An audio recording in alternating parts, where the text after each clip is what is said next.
All right.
All right. So Rutgers is going to kick off to start this game here, and we got back there.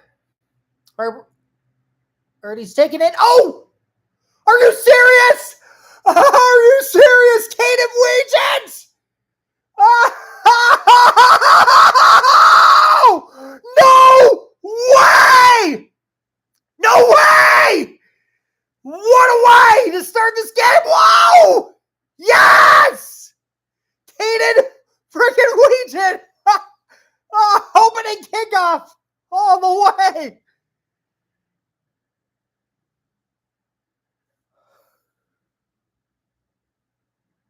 Oh my God!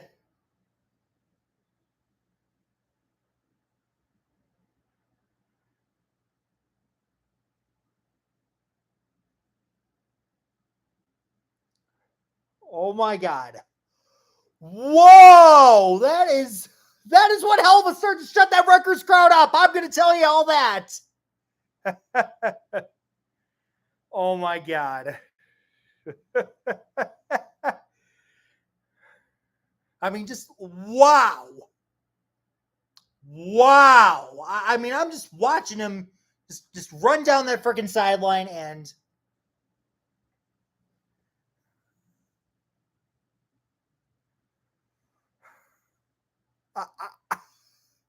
I mean, this is how we do it at Iowa. This is how we win.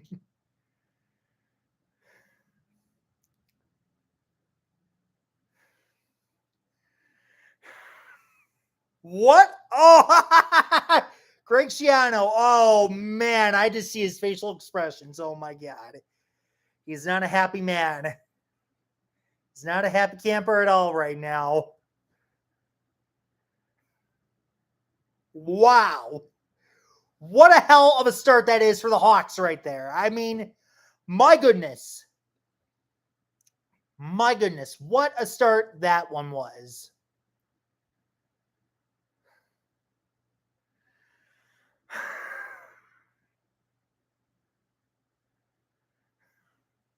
Wow.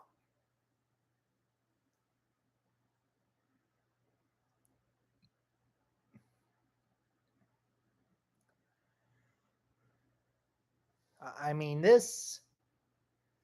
Holy crap. We're already up 7 to freaking nothing. Just 12 seconds in the game. Man, I mean, obviously, as you know, I have a job in aviation, and I'll get back to that later. But Rutgers has, I think, Kaliak minus whatever that Greek name is. I still can't pronounce it, but he grew up not too far away from where I was. I remember he started his career over in Minnesota, and then he got himself down to Rutgers, and he's dropping back. All right, he completes it in bounds, but we tackle him right away.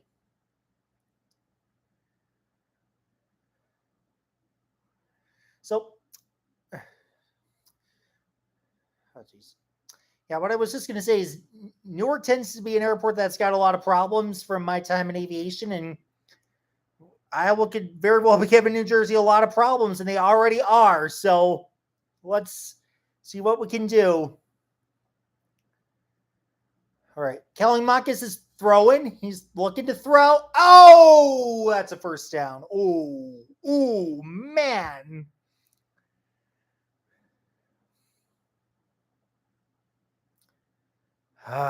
Well. All right. Well, our defense has just got to hold. That's all they got to do here.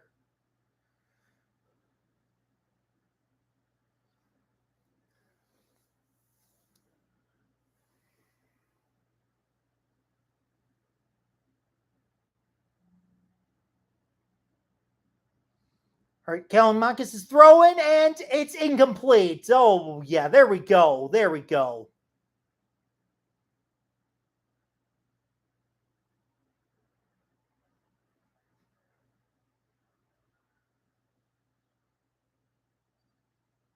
All right, so I'm just trying to get more followers out here. I am pretty good at getting the live.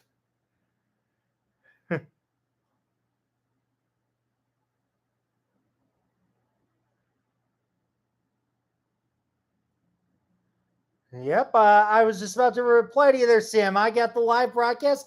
Kelly Marcus is throwing. Receiver's got it, and he's going to be stopped at about the 45.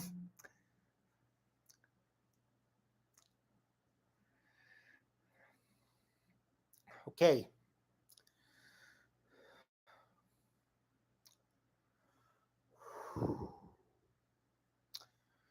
All right, so it's 3rd and 6. It's an obvious passing down. Oh, no! Oh, where are they going to put him at? I want to say it's my line judge experience. That had to be at about the 5, I want to say, but oh, man.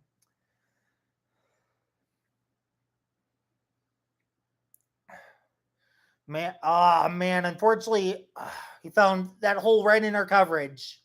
Now they got 1st and goal. Yeah, that's at the 5-yard line. Oof. Then he's got a touchdown. Frick.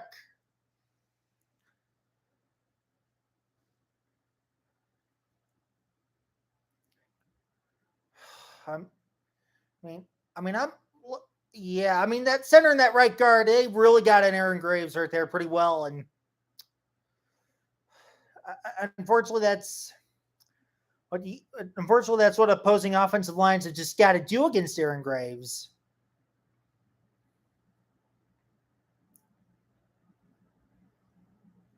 So extra points coming on, and I'm thinking college football, at least Division I, is got to move back the extra point a little bit because this is going to be too easy for him to make, which he does, and 7-7. I mean, electric start to the game, but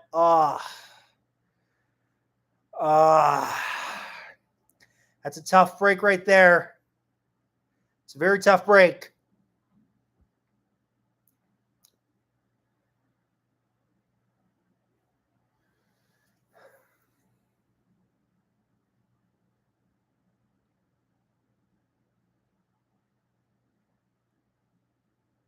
Brisbane. Oh, man, I'm loving Australia. Oh, man, and we got another Australian punter coming out. I love hearing that. I got my fans in Australia tuning in for my live stream for this game. Thanks so much for tuning in. Thank you so much for joining this evening. Cooper DeJeet's on this commercial. He's for the GMC Denali commercial.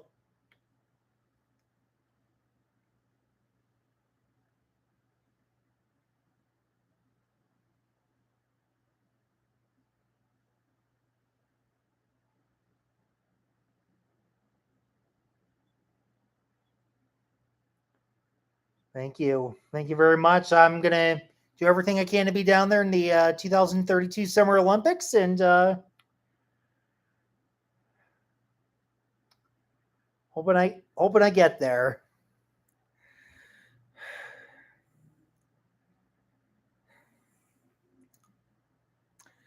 Uh, this is the most restless I can get. Commercials during the middle of the Iowa game.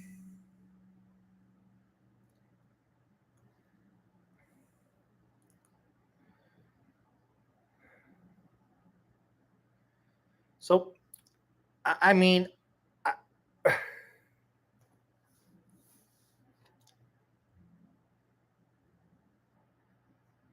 all right. So, what does Iowa got to do here? Thank you. I'm gonna do everything I can to be out there. I'm praying I'll get out there. But oh boy, well. Here's I know you're saying Rutgers is gonna win, but well, still very early. We'll see. We'll see. One of us is right. One of us is wrong. It's very simple.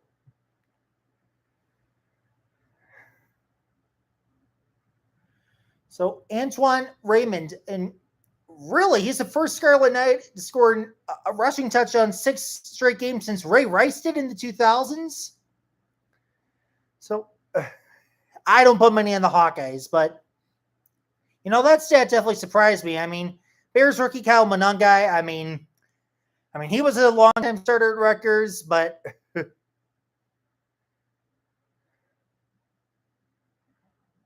that was definitely a little shocking to me, to be honest, that they pulled up that stat line. But yep, touchback on this kick. Rutgers, I guess they learned from the opening kickoff. So here's what I'm going to tell you. So, American football's got, I get it. I only went to one rugby game when I was in Australia, and they got enough. They got enough similarities to American football, I guess, but in some ways or another. But what happened is the opening kickoff, Iowa ran back for a touchdown, got 7 points right at the very start of the game, and now Iowa's an offense, but unlike rugby, Iowa can throw forward passes, but that is a very weak spot for the Hawkeyes, and yeah, Gronowski threw that one right into a very tight window. So no movement there. The ball's still stuck down at where the previous play was. So we got to get 75 yards to get a touchdown. And kind of like, I remember rugby saying something like tackles or something. You get some of those. Well, you get 4 downs to go all the way, to keep going in American football. And if you don't pick it up in 4 tries, then you got to give the ball away. So 2nd and 10, 25. They gave it to Weegan and they snuffed it right out.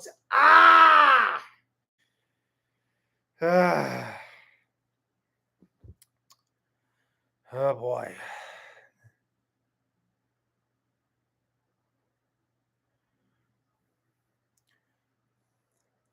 Yes, so except in American football, when you're kicking the ball, you're either going to kick it after you score a touchdown getting down the field, or if you kick it on 4th down, it's either a field goal to get if you're pretty close to what we call the end zone, or if on 4th down, then you can right there.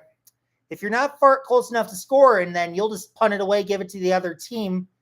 But he's throwing deep. Oh, not close. And I will even throw for 100 yards. Yeah, that's honestly been one of the frustrating parts about this season. We just, I was buying into Gronowski's hype. I really was, but so far he's only had one decent game, and that was against UMass.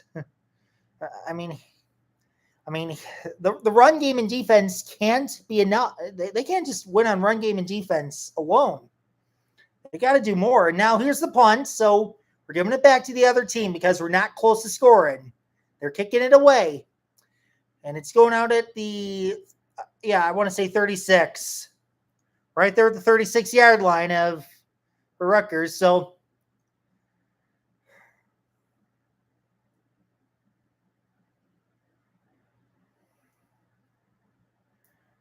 I hate saying it, but yeah, those Cyclones got us pretty well, and that one was just a very freaking frustrating game for me. I mean, and yeah, I mean, I looked at the rest of Iowa State's schedule, and they have like so many winnable games. Like, I don't know how far they'll actually go, but man, if they just win those winnable games, they could make some noise come December. But and that one just, I mean, that game still really freaking hurts me. Hmm.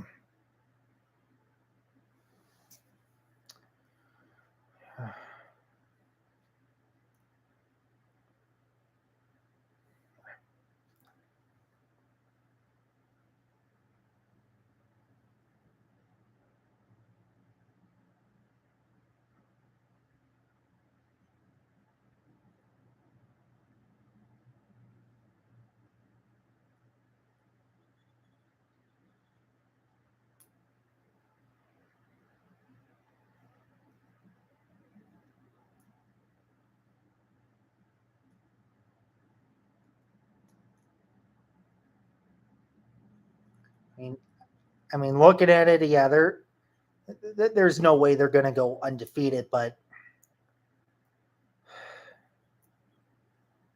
a lot of these games they could very well end up winning. And which, love you too, Logan.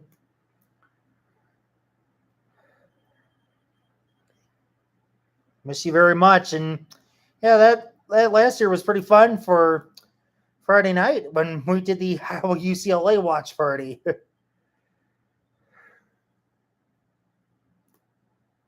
mean, I don't follow the Cyclones as much, but I mean, given their high ranking and like how the Big 12 plays, I mean, yeah, I don't know what games they're going to win. I don't know what they're going to lose, but they really could.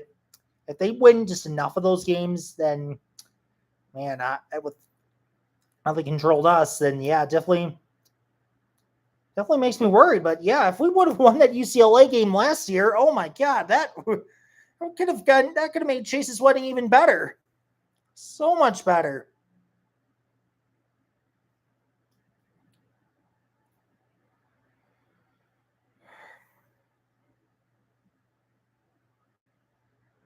So Greg Schiano, this guy's been at Rutgers for yes, yeah, I know he was with Tampa for a couple years back in the day, but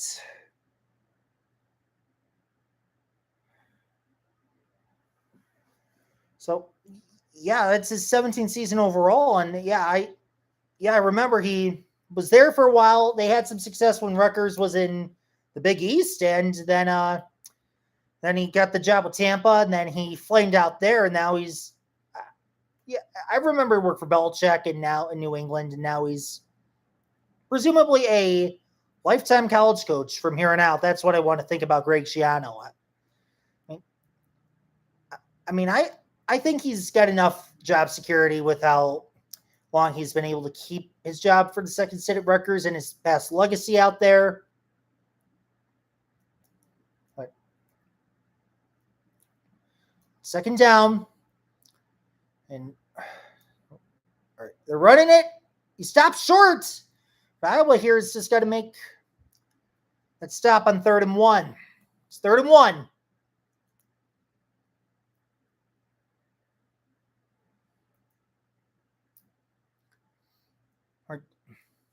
Oh, they're doing what we do. Quarterback sneak on 3rd and short, and they pick up that first down. They do.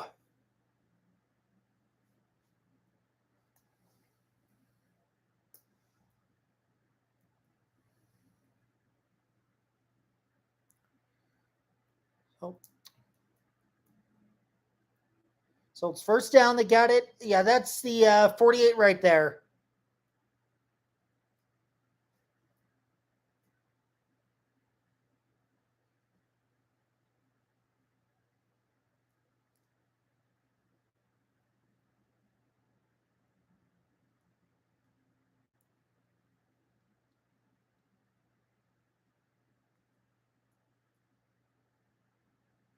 So 2nd and 7. I mean, here's where you don't know if they're going to throw it or if they're going to run it. I mean, They got 3 wideouts. They got their tight end. I want to say this is what we call 11 personnel. And yep, he's throwing. Oh, I think that ball crossed that first down marker before he. I think they're going to give him forward progress, and they do. Ooh.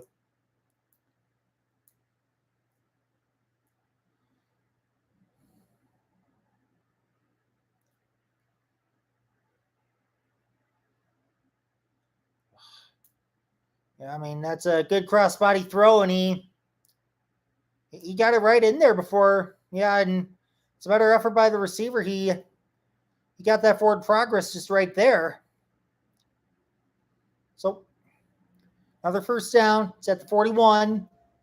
Kallimakis is throwing. That's another completion. I mean, so far a lot of Iowa's throws this whole game have just been throwing it deep. Maybe try some of those short passes. I mean, you got a lot of time. Even if Rutgers scores a touchdown here, it's 14-7. Still the first quarter. You got time to try some new plays.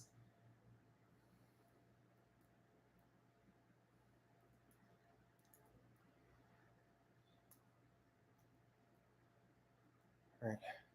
So Kallimakis is in the gun. Get it off, and now here's the second and medium where they're going to run it. But I was all over him. But again, we got another third down here.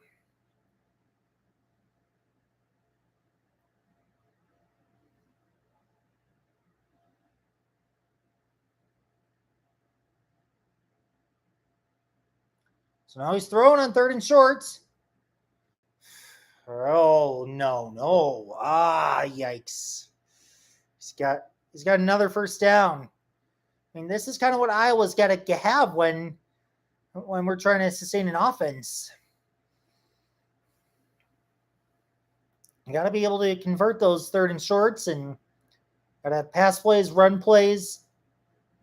But, yeah, it's a tough one, very short.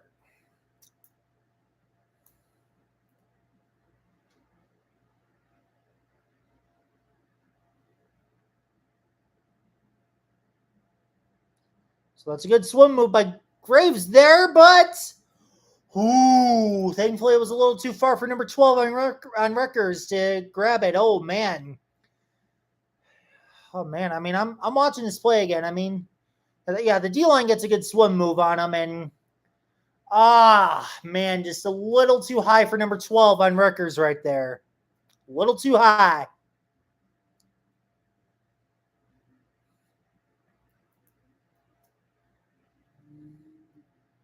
So we got second down.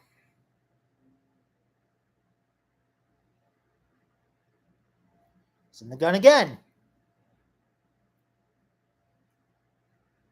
Okay. Oh, man, another type of pass play. I mean, I want to say that was really good RPO design right there.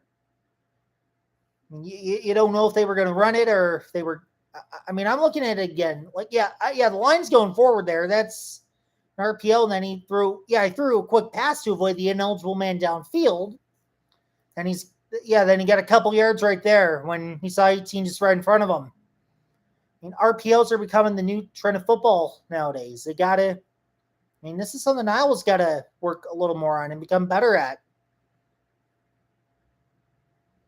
Kallimakis is going to throw again, and he's got it to 8, and he's down to the 5-yard line. Oh, no. Yikes.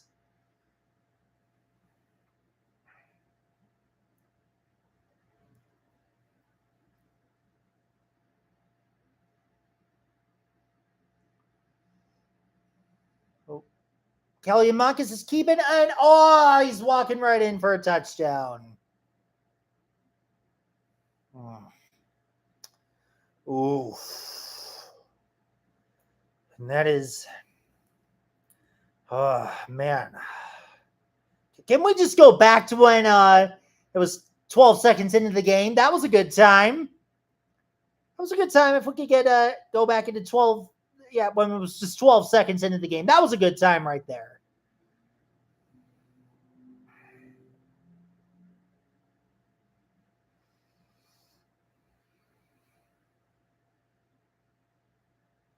So PAT is coming up, and yeah, of course it's good. And like I was saying a little earlier, if you were tuning in, like I personally believe at least the Division One level has got to somewhat move extra points back because they're getting too easy nowadays.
Right. I mean, they should be coming back from commercials soon. Oh boy, you put 1,500 on Iowa.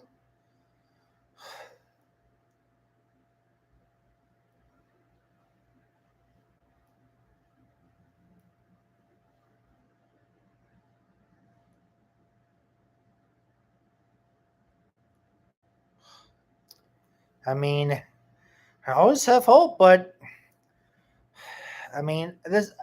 But I don't know for sure. This next offensive drive is gonna say quite a bit.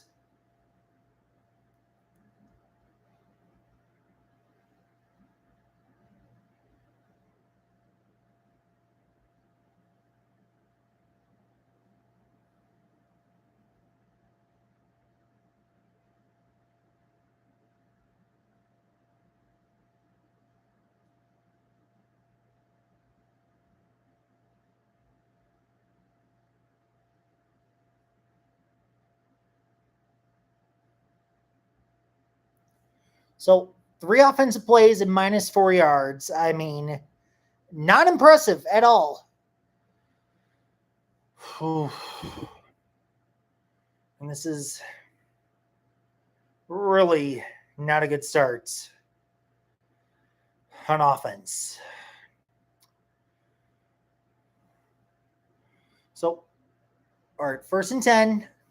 Got another touchback on the kick return, and oh boy, penalty's already there.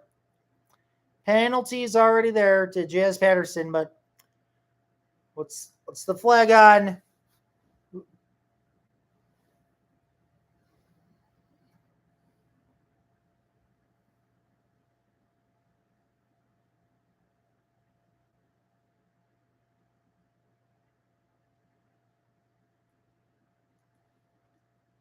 All right, it was on the defense. 1st and 5. So got 5 yards now. Come on, this can't be too hard, guys. This can't be too hard.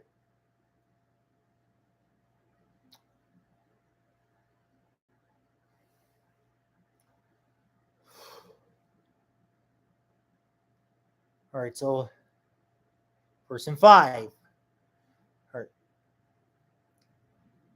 All right, another run to Jazz Patterson. There we go. That's a 1st down. Now let's make something out of this. Let's make something out of this. Come on, man.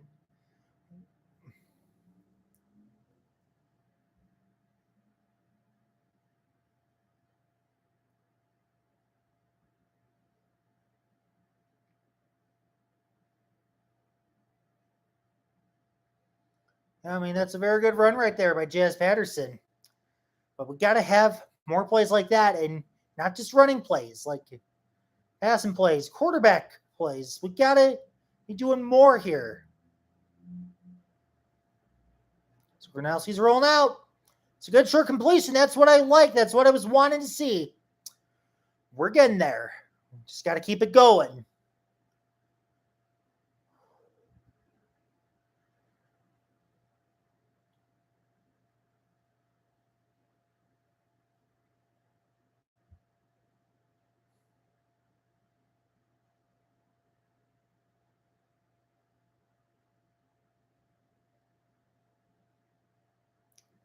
Second and 2. Tell me we can pick up a 1st down here. Please tell me. Tell me we're picking up a 1st down. All right, he's going to throw. Wide open! There he is. Come on, keep it going. All right.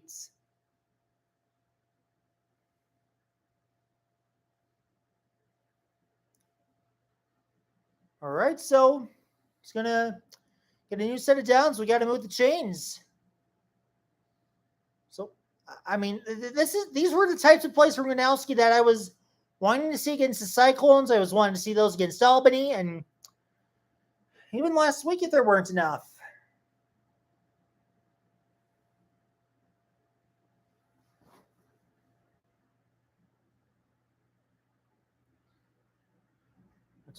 Oh! It's good. That's good. Flags are down. Shit. I think this might be against us. Looking back at it.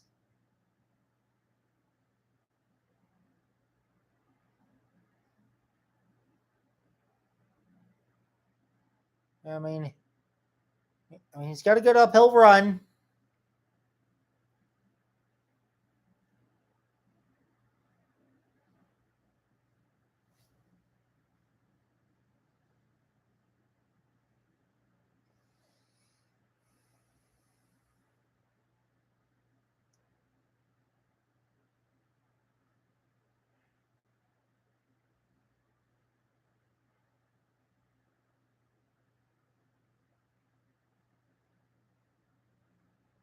Okay, well, Iowa's got 1st and goal.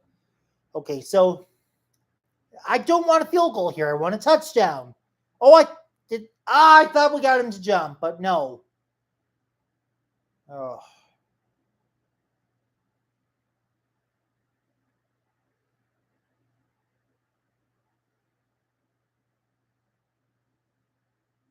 So we got 2nd and goal now. 2nd down and goal.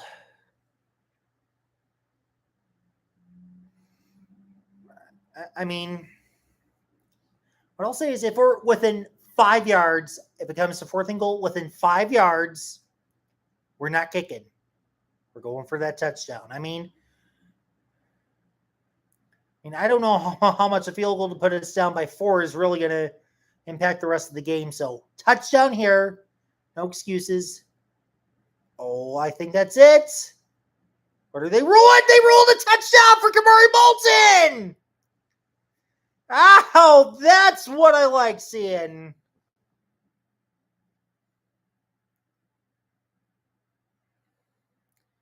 So it's now 14-13.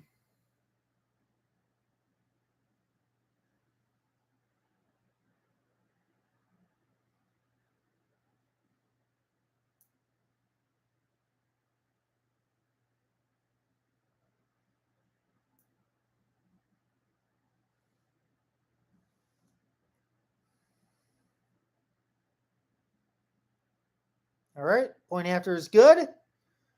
We got a tied 14. Wow, this is quite a shockingly high scoring first quarter. It was not what I was expecting out of an Iowa game at all. Not at all.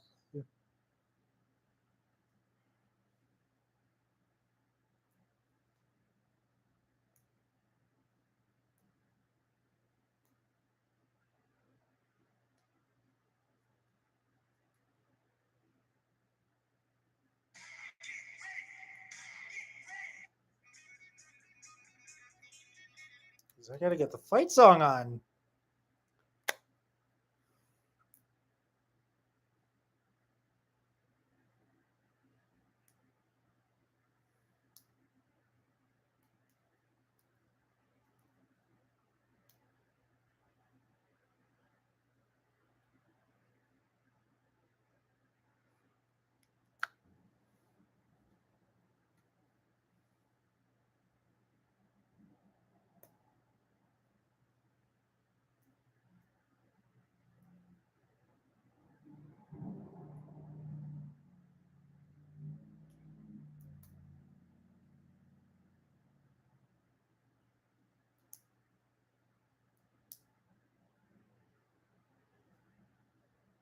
Come on, Amazon Music. Come on.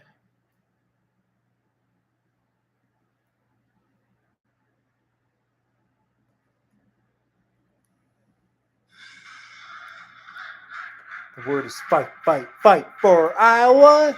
Let every loyal Iowan sing. The word is fight, fight, fight for Iowa. Until the walls and rafters ring. Go Hawks! Come on, cheer, cheer, cheer for Iowa. We're going to cheer until we hear the final gun. The word is fight, fight, fight for Iowa. Until the game is won. Go Hawks! Go Hawks! The word is fight, fight, fight for Iowa. Let every loyal Iowan sing. The word is fight, fight, fight for Iowa. Until the walls and rafters ring. Go Hawks! Come on, cheer, cheer, cheer for Iowa. We're going to cheer until we hear the final gun. The word is fight, fight, fight for Iowa. Until the game is won. All right. First to 40, first to 40 very well may end up winning.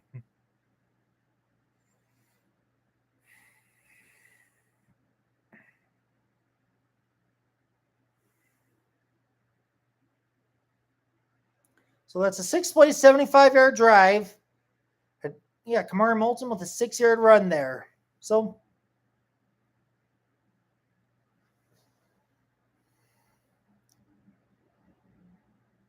Stevens is there to kick off and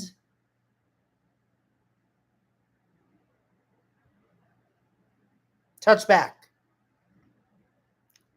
And it's right in the U of Rutgers.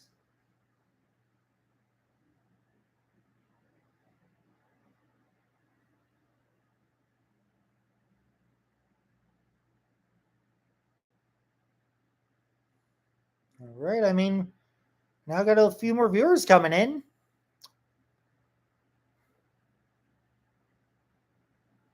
So that's wild. They're showing Kaliamakis' completion percentage. First 3 years, all under 55%, and now he's completing like 70-something% of his passes. That's just wild. And from the way he's played tonight, it sure would look like he has been a pretty accurate passer throughout his career, but not quite. So this is going to make it 2nd and 1.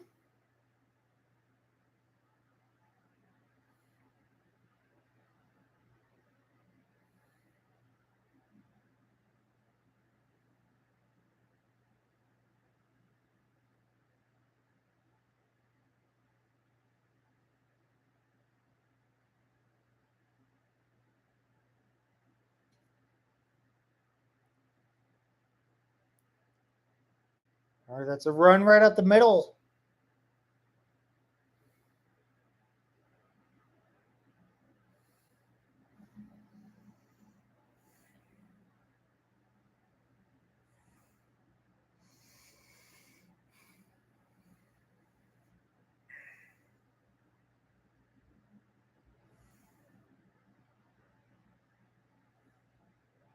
I mean, we gotta get a few more plays before that first quarter ends, and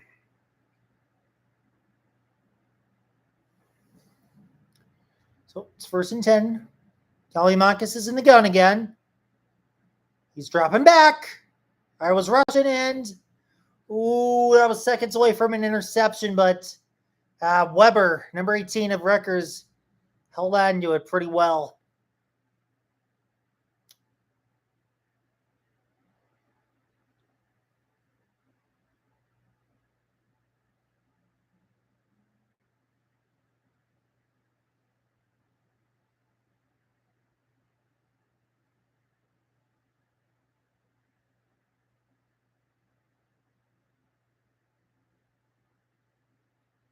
We got 2nd and 4.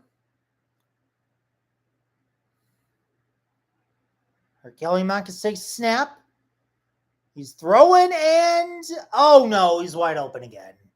This time number 9's got it. Frick. I mean, I remember it was just 2 years ago we shut out Iowa shut out well, I'll get back to it in a second because first quarter is about to end, and no matter where I am, I wave to the kids at the Children's Hospital at the end of the first quarter. Every single Hawkeye game. Every single one.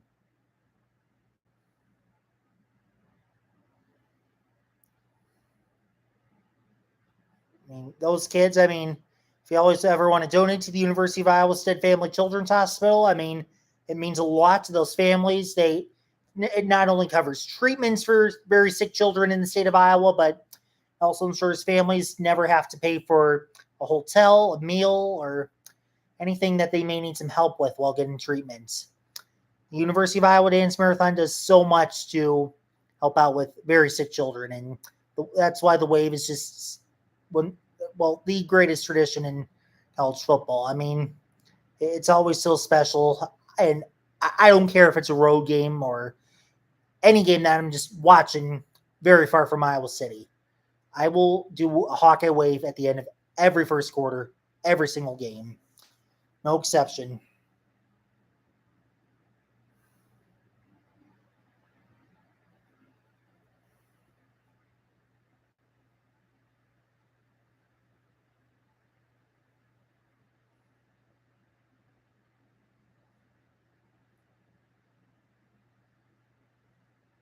Yes.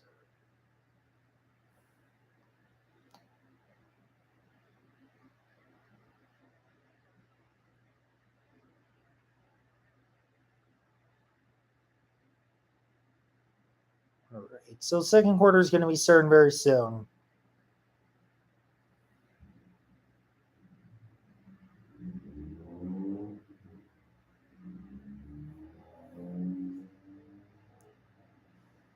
I got a lot of emojis coming. Wow, that's quite a bit of emoji love. Thank you. Thank you very much there.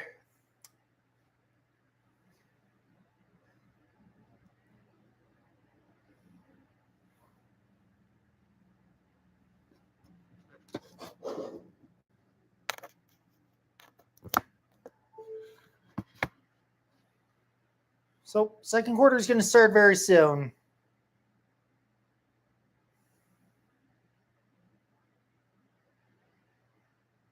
You don't know much about American football. Well, it's a great game. It's my favorite game ever. Played a bit of it in high school, and it's such a great sport. I always love enjoying it. ChatGPT, if you want to ask ChatGPT, I'm pretty sure they can give you a pretty good rundown on how the game is played and the basics, maybe a little better than I can, especially if you're going to try to compare it to another sport. But the position I played in high school was offensive tackle. Those are the big guys up on the line on the offensive side. So my job was to help the team score points, make sure the runners could run, make sure the quarterback had some time to throw. That's pretty much what I did. I was an offensive tackle back in the day in high school.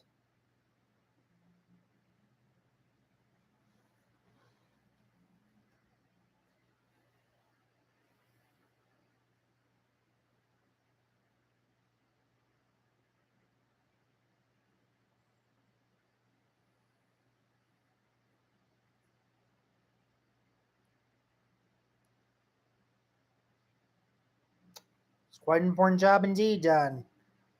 Very important there. Yep, and now we got a commercial with our beautiful children's hospital with us waving. I mean, oh wow. Did Rutgers even do something for this? Wow. I mean, it's incredible if Rutgers actually did a Hawkeye wave at the end of the first. Not many business schools do that, or if any.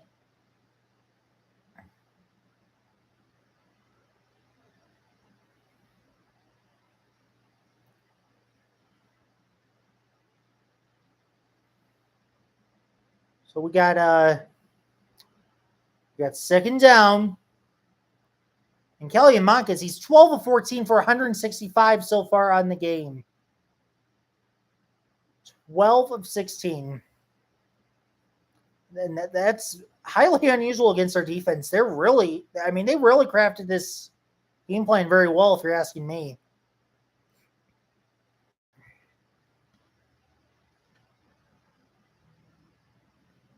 All right.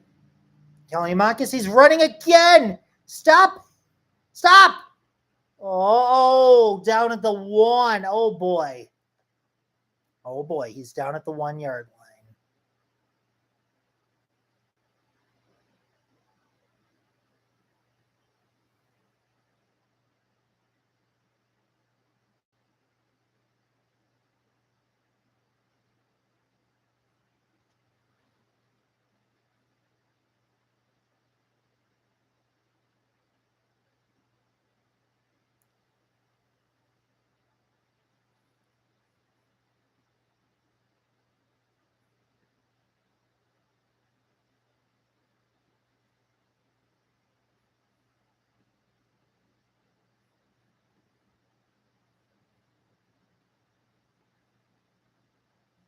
So, first and goal at the 1. What are they? They're calling them shorts.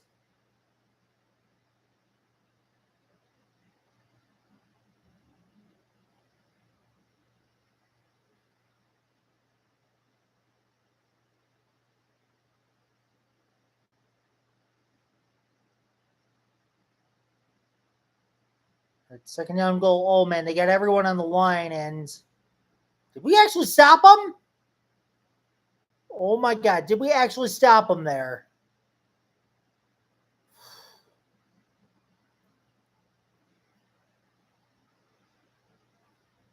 We did, but they're still only a yard away from getting another touchdown. So we got third and goal. Ball's at the 1.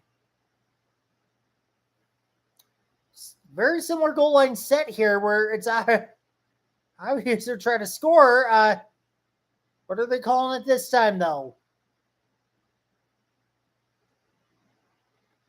They're calling it a touchdown for Kelly and Martinez. So it's going to take it to 20-14, and then probably soon 21-14 in favor of Rutgers.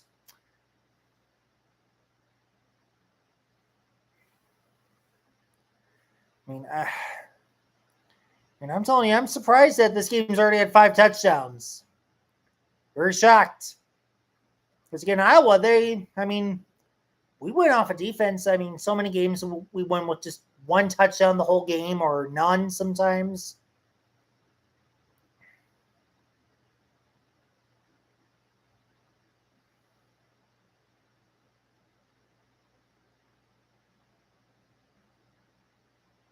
Oh, they're reviewing it, though.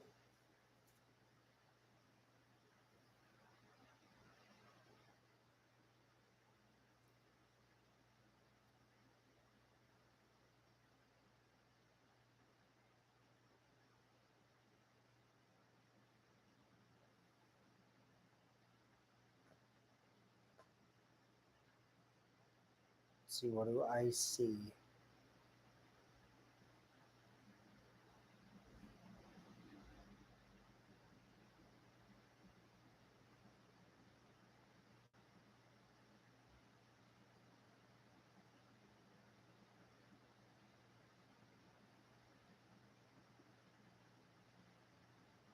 Yeah, they confirmed it. It's a good touchdown.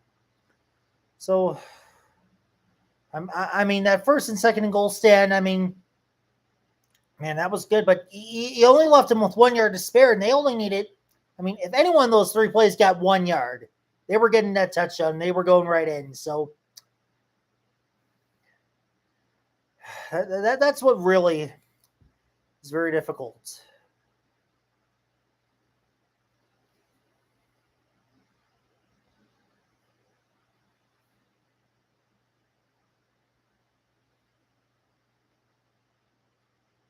So extra point is good.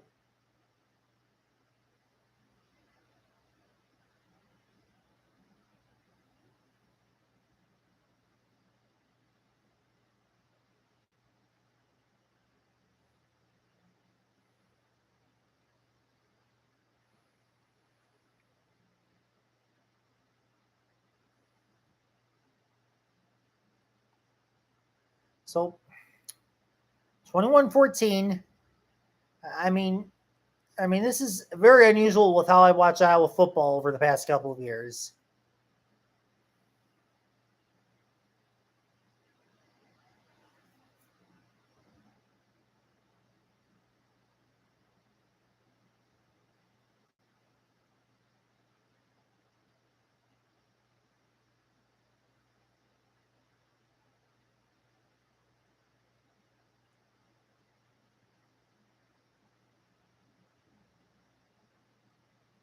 Take your time to do the research on American football.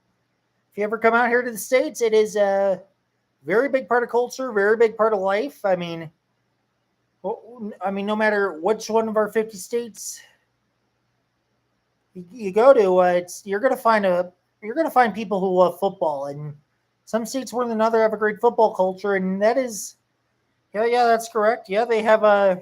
I mean, this is what Iowa's known for: defense, special teams, and tight ends. But right now, our defense isn't really doing what they usually do. Our defense is usually the one that winds up winning us the game. But no, right now it's really nothing's really happening with that.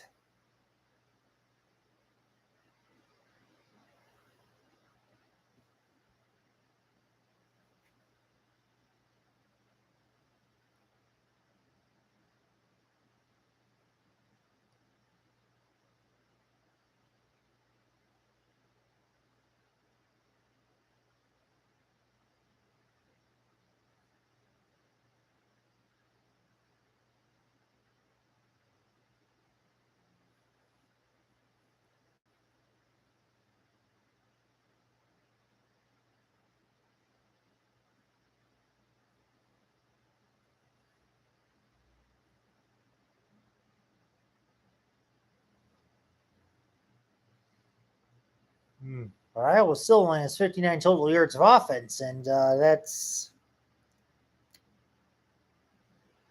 it's not promising at all. I'll tell you that.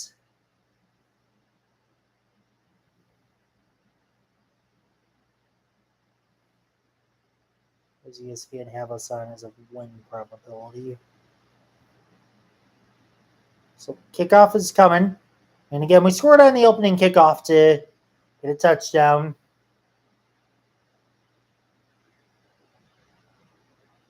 Some Game Legion's hands again. And nope. They brought him down right at the 27. Not close to getting a touchdown there.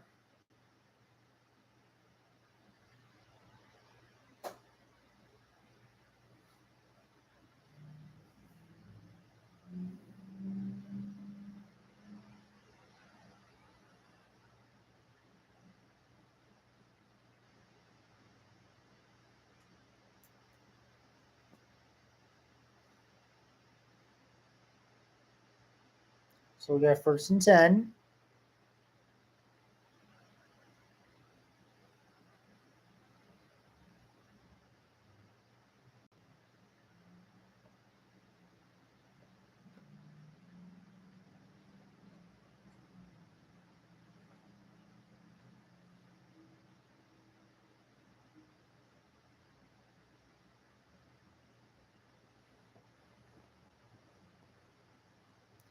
2nd and 3. It's a good chance to keep that ball moving here. Gronowski's going to throw. He can also run. And he's going to run. He's got the first down.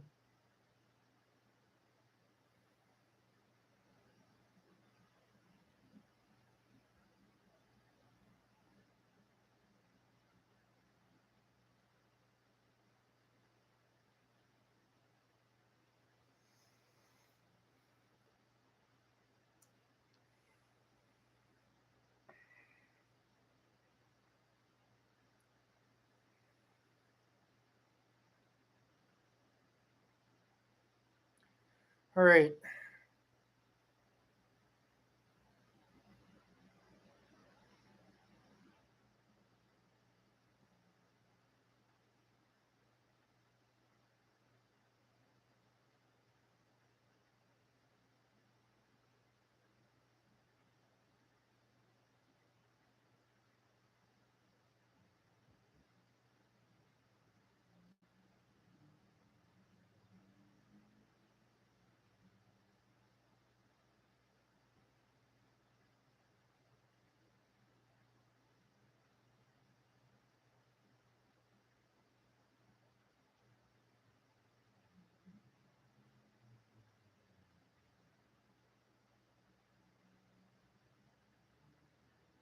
He's got the tight end, and he, down to the 25. Oh.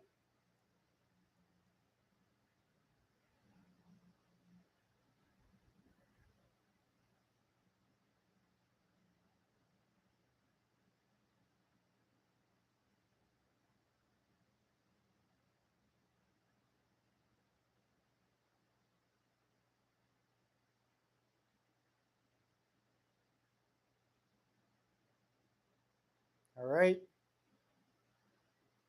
Goes off to Patterson, and he's got nowhere to go. Nowhere.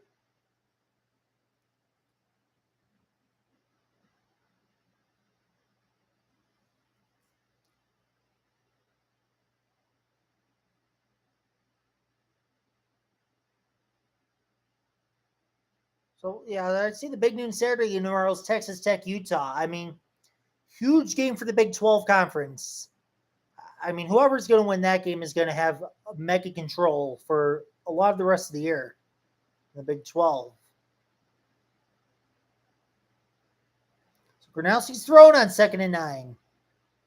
And he just flipped it nowhere. And, oh, no, they're going to flag him for intentional grounding, aren't they?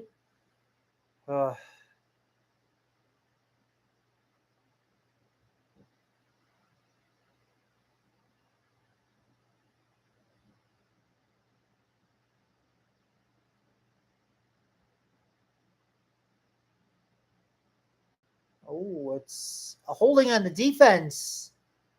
Oh, holding against Masco, number 3 there. Let me watch that replay here.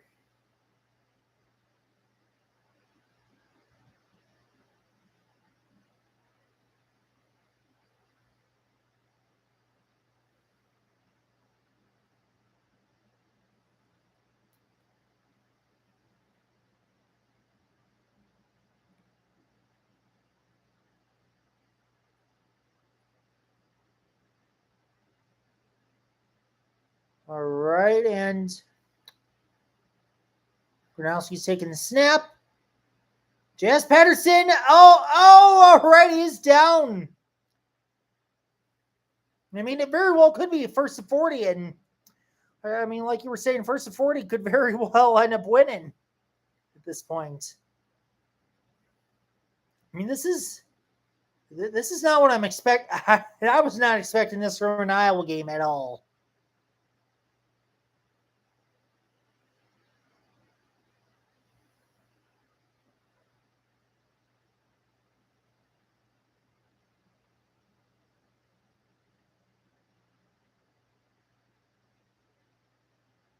Gronowski!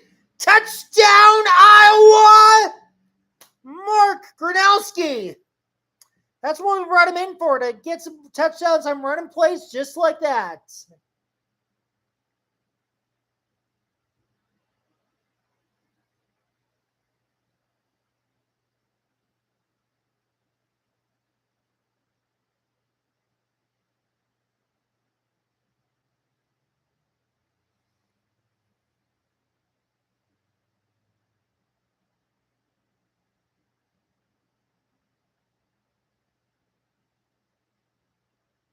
Extra points, good.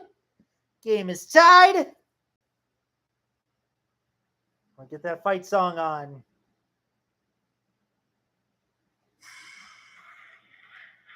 The word is fight, fight, fight for Iowa. Every loyal Iowan sing.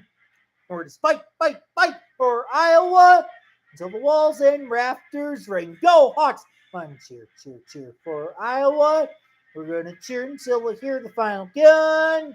The word is fight, fight, fight for Iowa. Until the game is won. Go Hawks! Go Hawks! The word is fight, fight, fight for Iowa. Let every loyal Iowan sing. The word is fight, fight, fight for Iowa. Until the walls and rafters ring. Go Hawks! One cheer, cheer, cheer for Iowa. One cheer until we hear the final gun. The word is fight, fight, fight for Iowa. Until the game is won.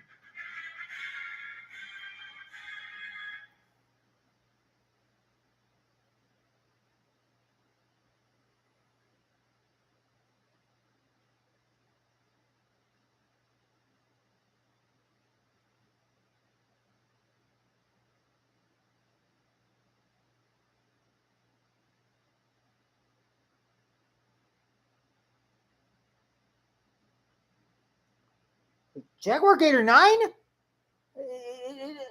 What? Is this serious? I got Jaguar Gator 9 right here?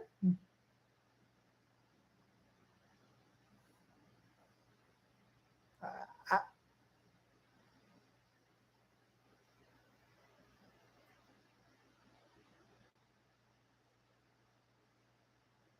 well, Colts did have a.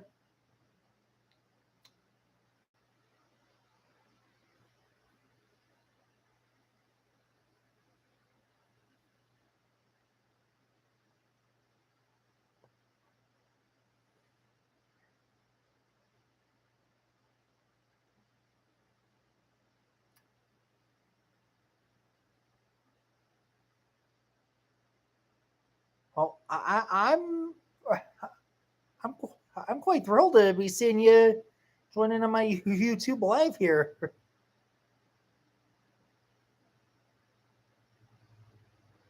I mean, I got Jaguar Gator 9 right here. This is really something. Thank you very much for tuning in to my game commentary. I can't believe this. Wow. And I love watching your videos, and like you find the most obscure topics, and like you make them very entertaining videos of things that I had no idea about, and I've studied the NFL for years. Thank you very much. So it's 21-21. Game's tied.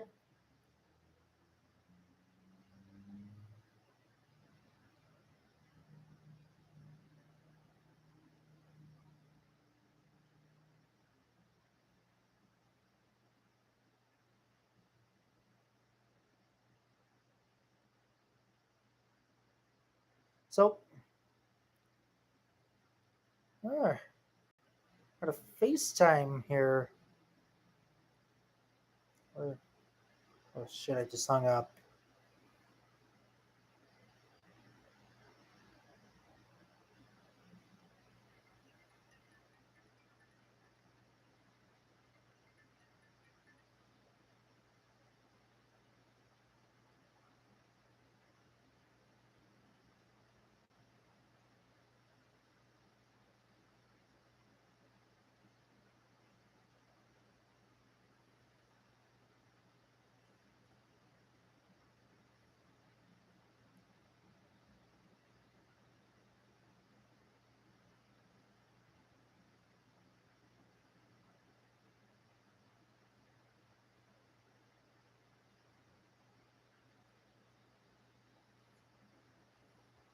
So, score prediction. I mean, my God, I was not thinking this one was gonna go so back and forth like this because Well, like I've been saying, this is not an Iowa game that you're used to seeing.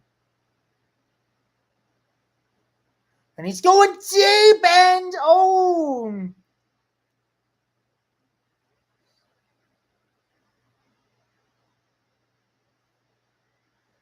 But there's a flag down on the play, though.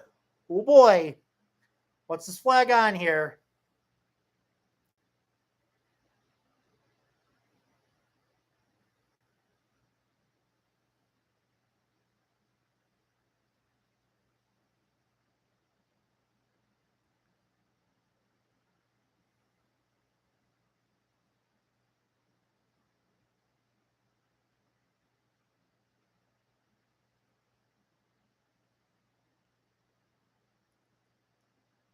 All right.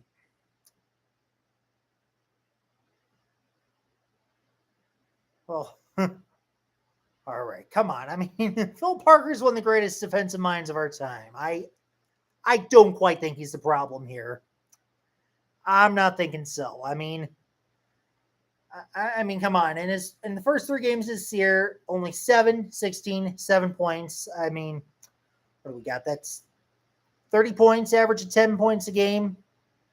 I mean, come on. Not every single game is going to go the way you expect. So I'm not quite thinking firing Phil Parker, especially at halftime in this game. I mean, that's not the answer. I mean, come on. He's been a great defensive coordinator for all these years. I mean, come on. Even if there's some rough conference games occasionally, that's not the answer right now. So it's 3rd and 8. Kelly Marcus is throwing. Oh, no, please. That's what I was worried about there.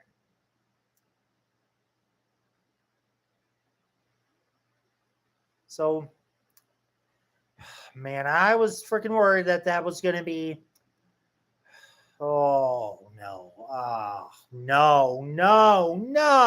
Oh, no.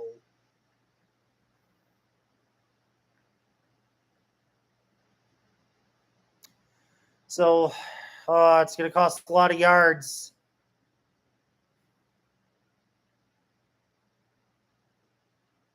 So, Rutgers is now got a fresh set of downs after that penalty there. I mean, we were all over him on that one. Really were. So, Kelly Marcus is in the gun again on 1st and 10.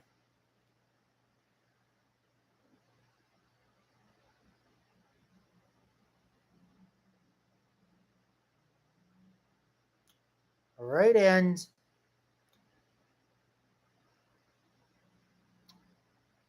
got a set. All right, so he's not close to a first down there. We got a 2nd and 7.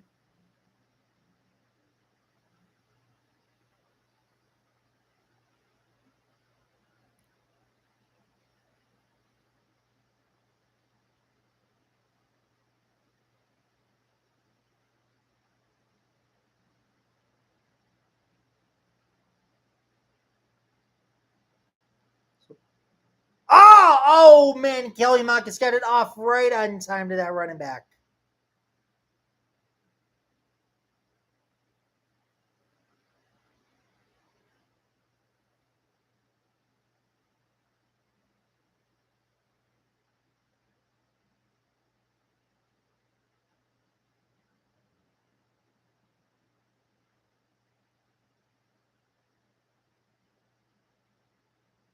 What I'm going to say here is, I mean, this is a rarity for Iowa defense. That's all I got to say to you.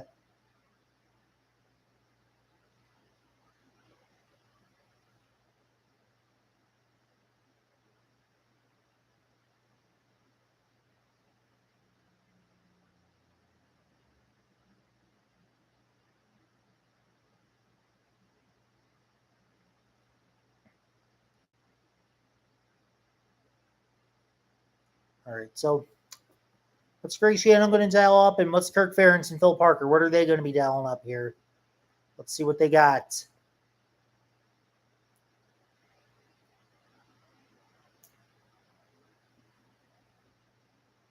All right, incomplete. All right, that's some good coverage right there.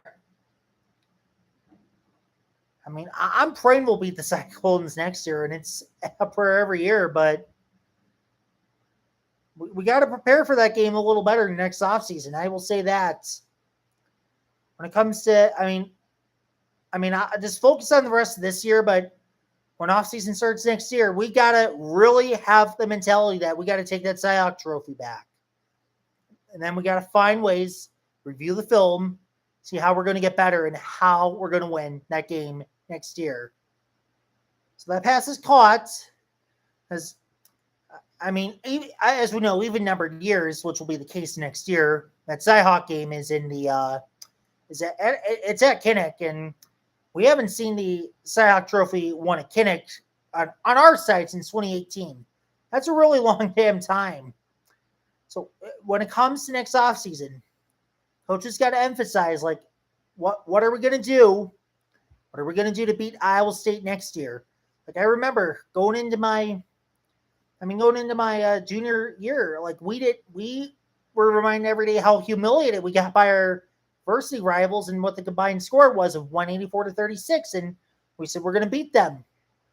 And then a couple of those opponents we still did not beat that year, and then going into my senior year, we're like, all right, we're going to prepare so well so we beat these guys.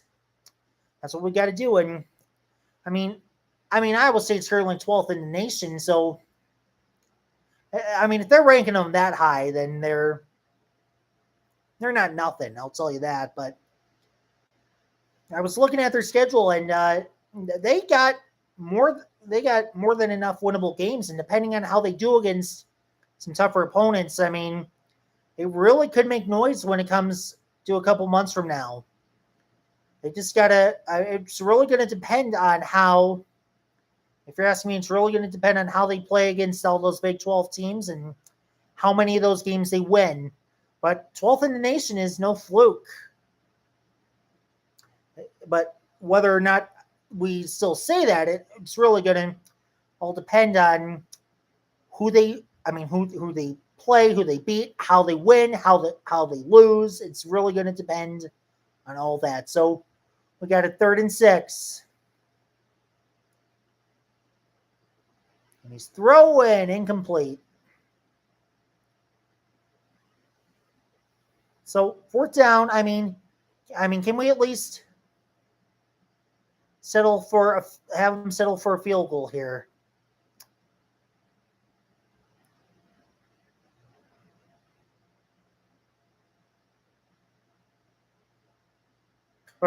Oh my Lord.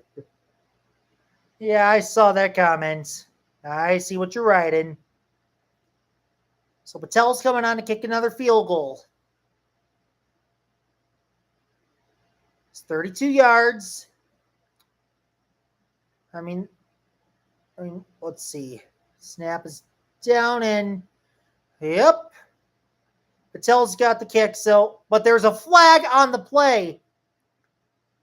Well,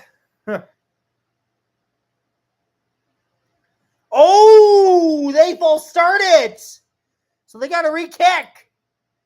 They got to re-kick that ball. So it's now backed up. I want to say that this is now got to be a 37-yard field goal for Patel and Rutgers here. So 37 yards. Come on, let's block that kick. Let's see what we can do here.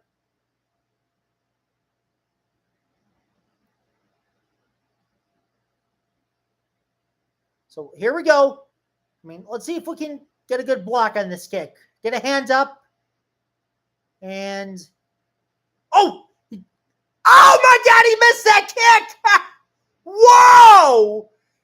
He missed the kick. That no good. Dinged off of the uprights. Just twinked off. That one was looking like it was going in, but I don't think we got a. I don't think we got a hand on that, but oh man, that hit the right upright at the last minute, and it didn't come close in the end after it hit that upright. So it's 21-all right now. 21 all. I mean, this is where Iowa's offense has got to treat this like it is a damn gift. It's a goddamn gift. That's how Iowa's got to treat this thing. It's a goddamn gift that he missed that kick, and now it's your chance to make something out of it. It is your chance to go make something out of this missed kick right here.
All right. Oh man, I really should look at some more Iowa facts.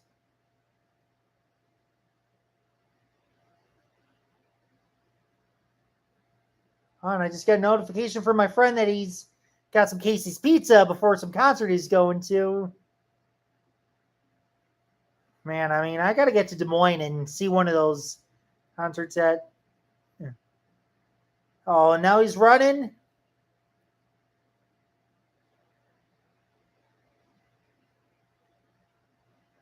Oh man, I got my guitar just right there, Andrew. I mean, maybe during halftime I'll try to play something. We'll see, but all right. So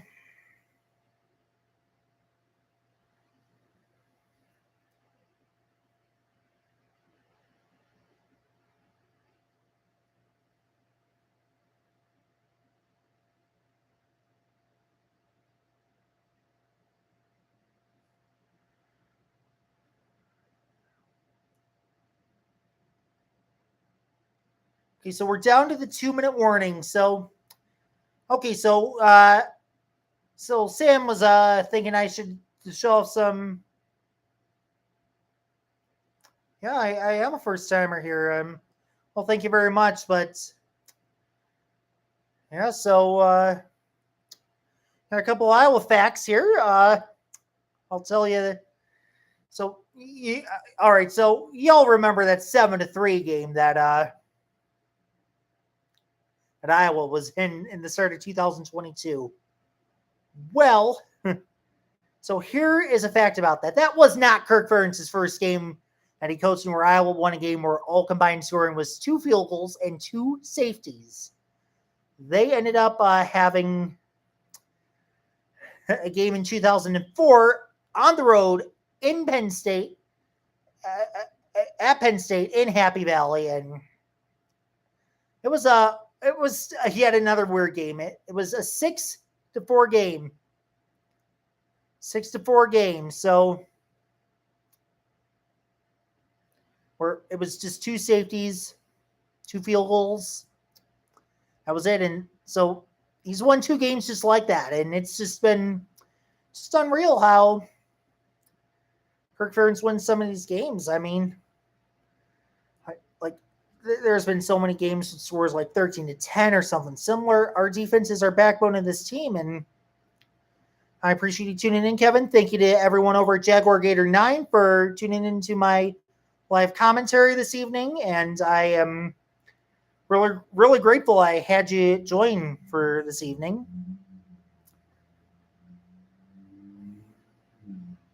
So it's 21. It's 21-21. Iowa's got better corn all the way.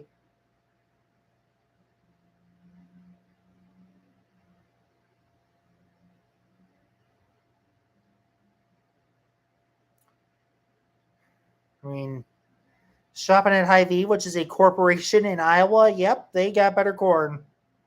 And even if you want corn on the cob, I mean, I've had so much of that in Iowa too, back in the days when I was living there, and it was quite a good thing that I really enjoyed.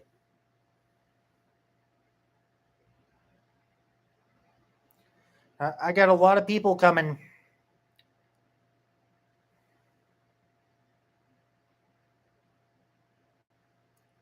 Out on this here, so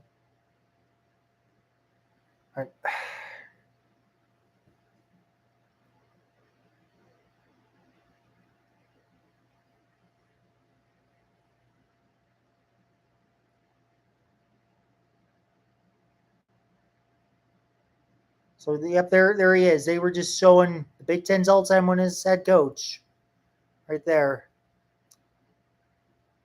And I got my own mom tuning in now. So we got 3rd and 1. I mean, we got to pick up this first down. Like I was saying, we got to take that missed field goal by Rutgers as a goddamn gift. We got to make something out of this. That's a first down right there. Now let's get some more. Let's get some more here. So it's first down. I mean, I want to get some sort of points at the end of the half here. It's 21-21. I mean, look, I know I was saying on that earlier drive, I'm not taking a field goal, but this one, I mean, if a field goal means we go into the half with a lead, I will take it. I just want some momentum here. Oh my Lord, Sam. I mean, I'm not gonna answer such a question there.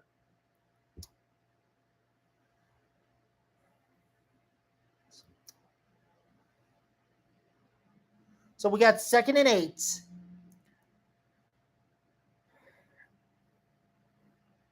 Yep, go Hawks, sir. Go Hawks. So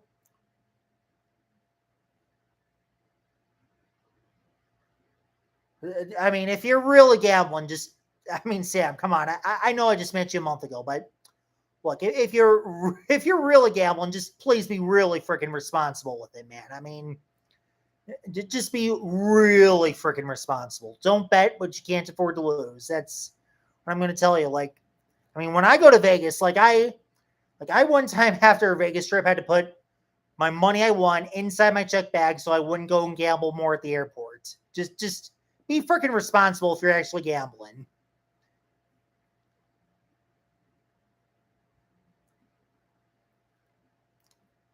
That's all I'm going to say. So let me double check. What's our down and distance here? So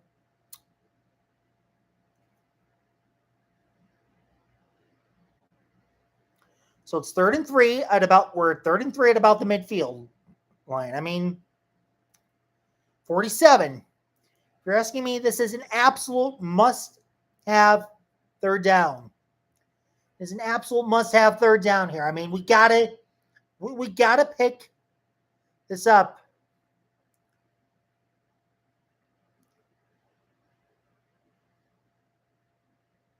Oh! It's not how I envisioned that one at all. So now we got to get the punting unit out. Oh, boy.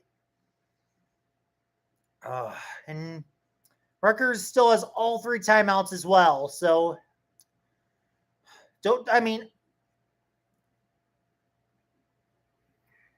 I mean, punting is winning. I mean, I wore that shirt all over Australia.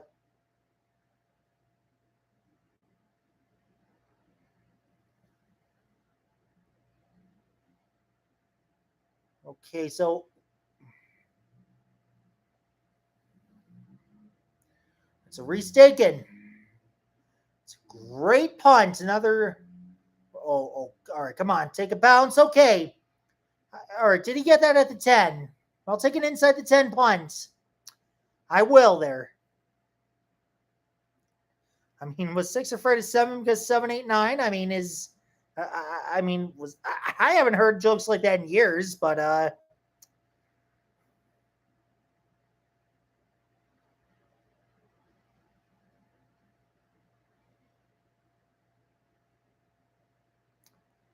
so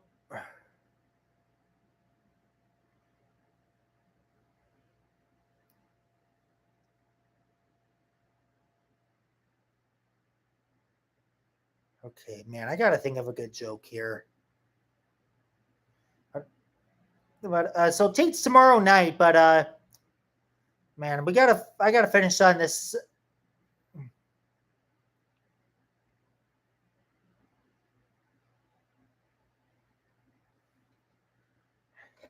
All right, so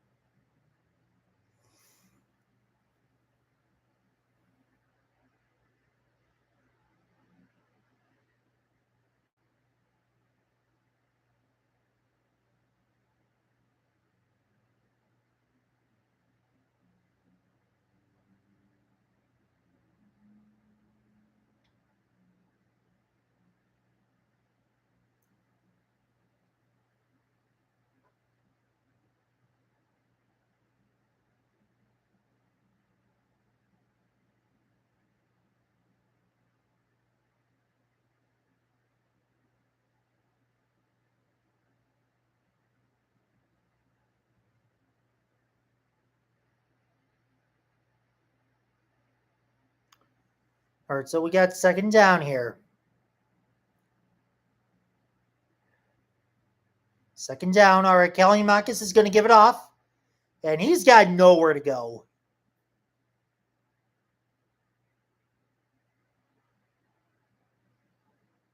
He's got nowhere. So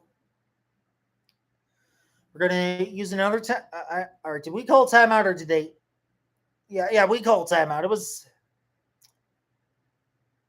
us that called timeout there. So I mean, if we could get some sort of defensive stand here, and if we can get a halfway decent field position, I mean, just please half decent field position.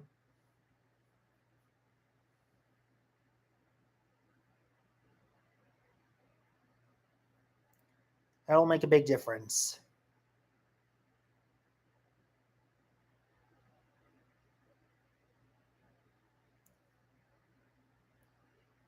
So seeing Kelly Amakis' passing stats, I mean, he's currently 3 of 4 for 65 yards on third downs. I mean, that's not really acceptable numbers. That's not something we can be tolerating or putting up with here. And oh no, get him down. All right, he's got to be short. He's got to be marked short. Come on, come on, come on. 4th and 1. Perfect. Hey Mackenzie, I'm doing very well. How about yourself? I got my big concert tomorrow night for Team McCray. I'm very excited for that. But now I am focused on the Iowa game. So we got 4th and 1, but we're out of timeouts. Shit. We are out of timeouts. Out of timeouts here. Shit. Nerd.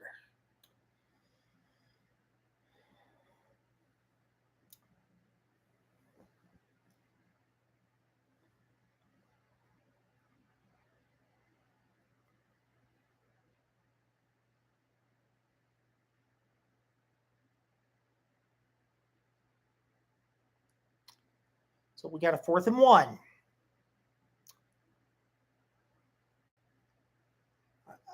Rutgers' best bet is just a punt here. That's their best bet. Just punt it away. Just get it off. But hopefully they don't hit it too well, or we rush them all. We can get a punt block that's even better.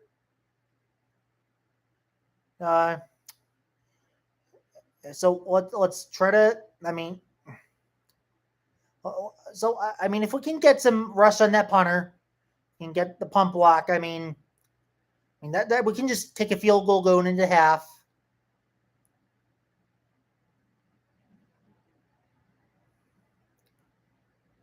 If we can let's just get a good bounce. And for the show tomorrow, I'm doing the hockey jersey. And, oh boy. If you can get, are you serious? Step out! Okay. Time ran out! Time ran out! Oh, no!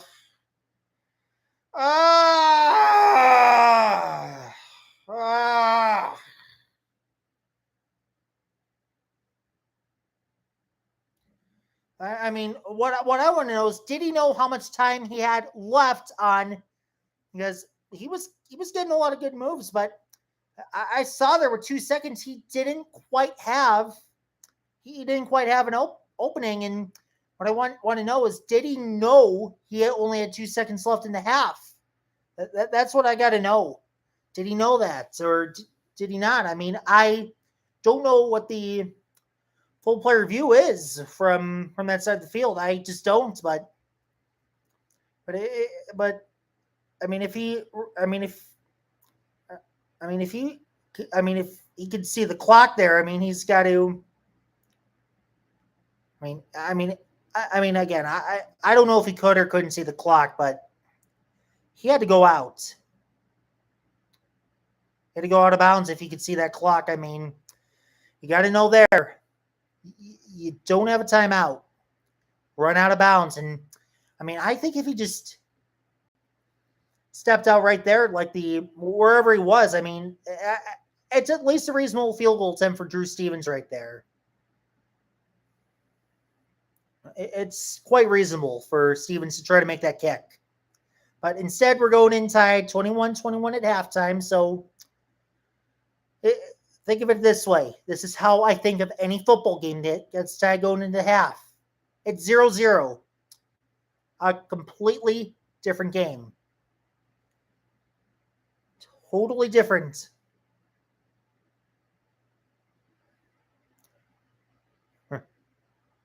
Well, what team are you a fan of?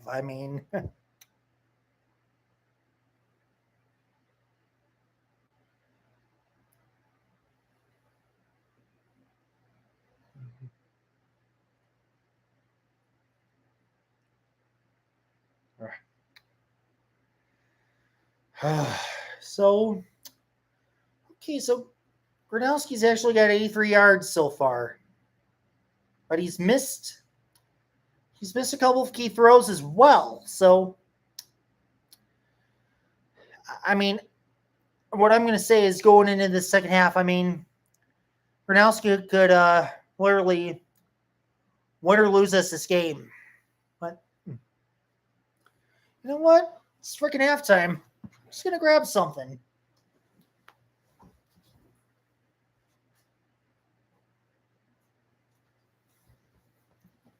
Yeah, heck, I'm trying to learn this damn guitar.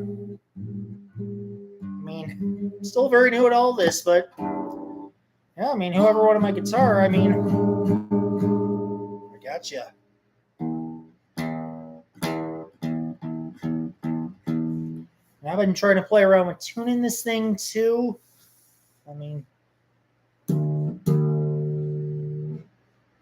I gotta learn how to tune this damn thing so I can play a little better.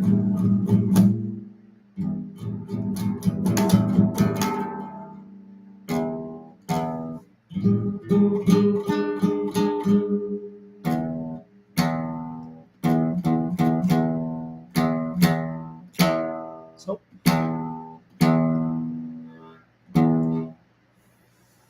you know what? Here is Now, here is what I'm thinking. How about I try some hockey trivia with you? So, here's a question. So, there was a wide receiver, never caught a touchdown his entire career until he caught one as time expired in his final game in the Gator Bowl against LSU back in 2004. If you know the answer to that one, type it in the comments. What was his name? Do you know?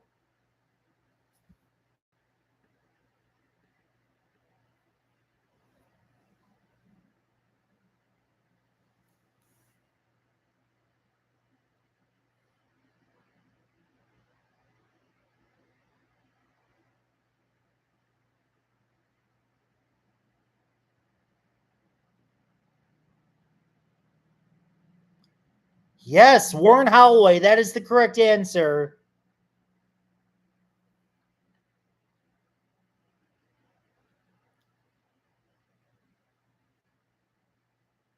Yep, Warren Holloway. That's correct. Let me think of another one.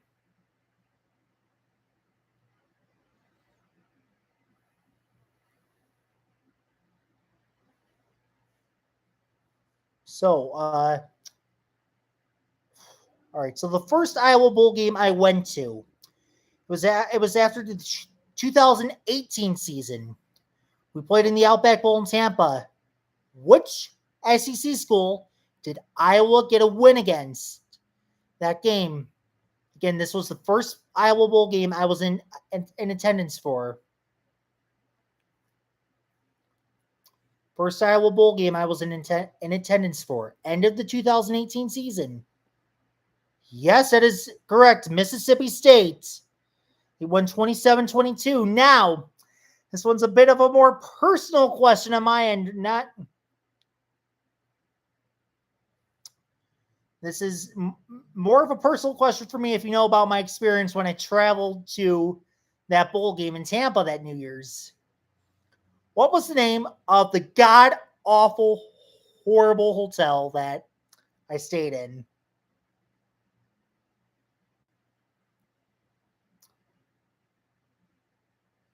Yes, Montez Sweat. Yeah, he did play that. No, it was not Motel 6. It was it had it. It was not even a chain motel. It was a god awful motel I stayed at that was so close to the stadium. Do you want to guess what it was? Anyone want to take a guess what that hotel was called? It was not a Red Roof Inn. Again, it wasn't a chain motel whatsoever. It was a disgusting hotel, but I'll give you a hint. It's kind of a generic name, and it was not a Super 8. No. Again, no chain motel. It was just a poorly maintained private hotel we found in Tampa that we stayed at that year.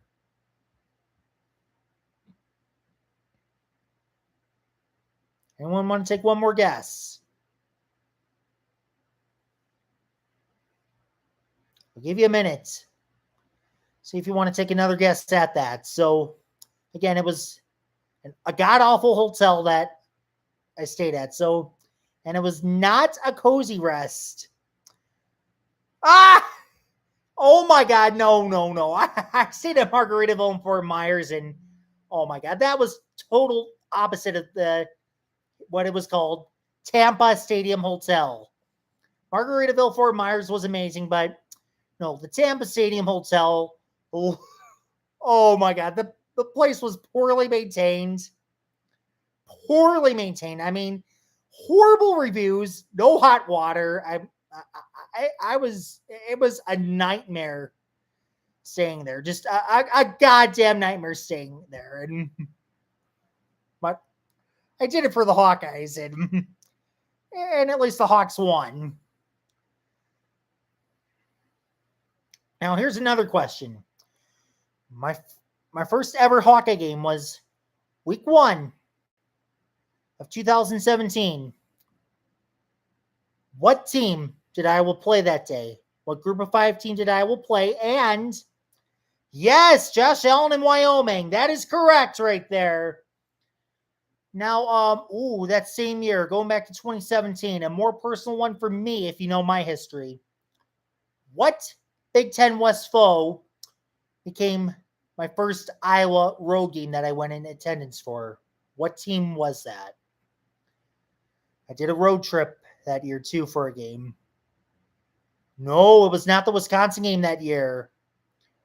But I'm really going to try to finally do Camp Randall this year. I'm really hoping my standby list looks fine. And yes, it was Northwestern. Yeah, I found a big group trip to go to Iowa Northwestern that 2017. Oh, yeah, I was talking about a bad hotel I stayed in Tampa right there. Very bad hotel in Tampa. All right, so. Okay. Another question. How many Hawkeye games have I been in attendance for where the end result of the game was the Hawkeye, we rushed the field at the end of the game? How many games was that, and what games were those? My God, I wish it was 7, but yes! 3 of them.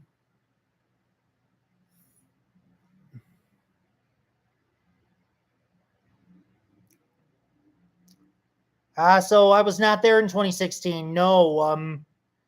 So Penn State and Ohio State are 2 of them, but there was one in between there in that time. It's not an opponent that comes to mind right away, but it was one that was highly ranked. Highly ranked. Yes, 2019 Iowa, Minnesota. That was the other one. Correct. And Josh Allen's right there in the commercial right now. Okay, so I got to think of another trivia question.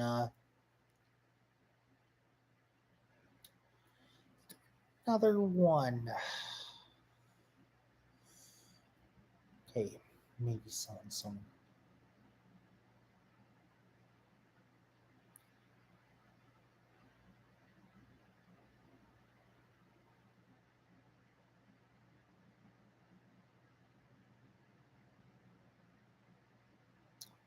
Well,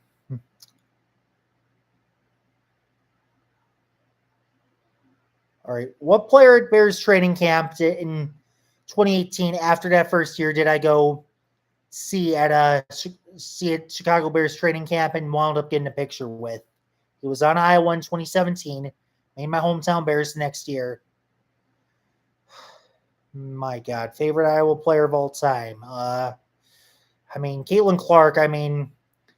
And she's up there. But if we're talking football, what? Cade McNamara couldn't even hold on to Eastern Tennessee State's job? Oh, Lord. Oh, Lord.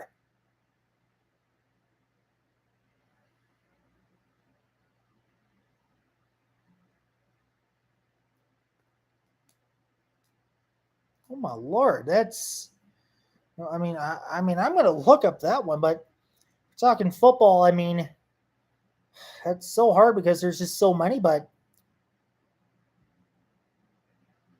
and I was a big Nate Stanley fan, I'll tell you that, but oh my God, Riley Moss or Cooper DeJean, that one's so hard. Both guys were excellent at getting defensive touchdowns.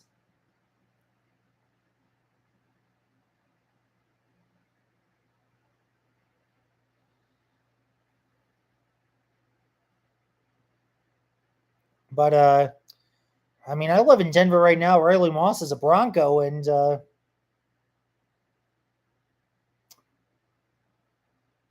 I sat next to Riley Moss on the plane going in for the Iowa-Albany game just a couple weeks ago. Where's Marco Lanius playing now?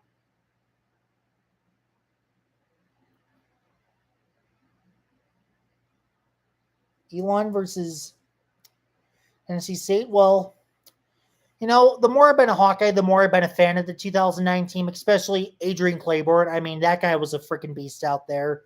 First round pick in 2011, had a 10-year career.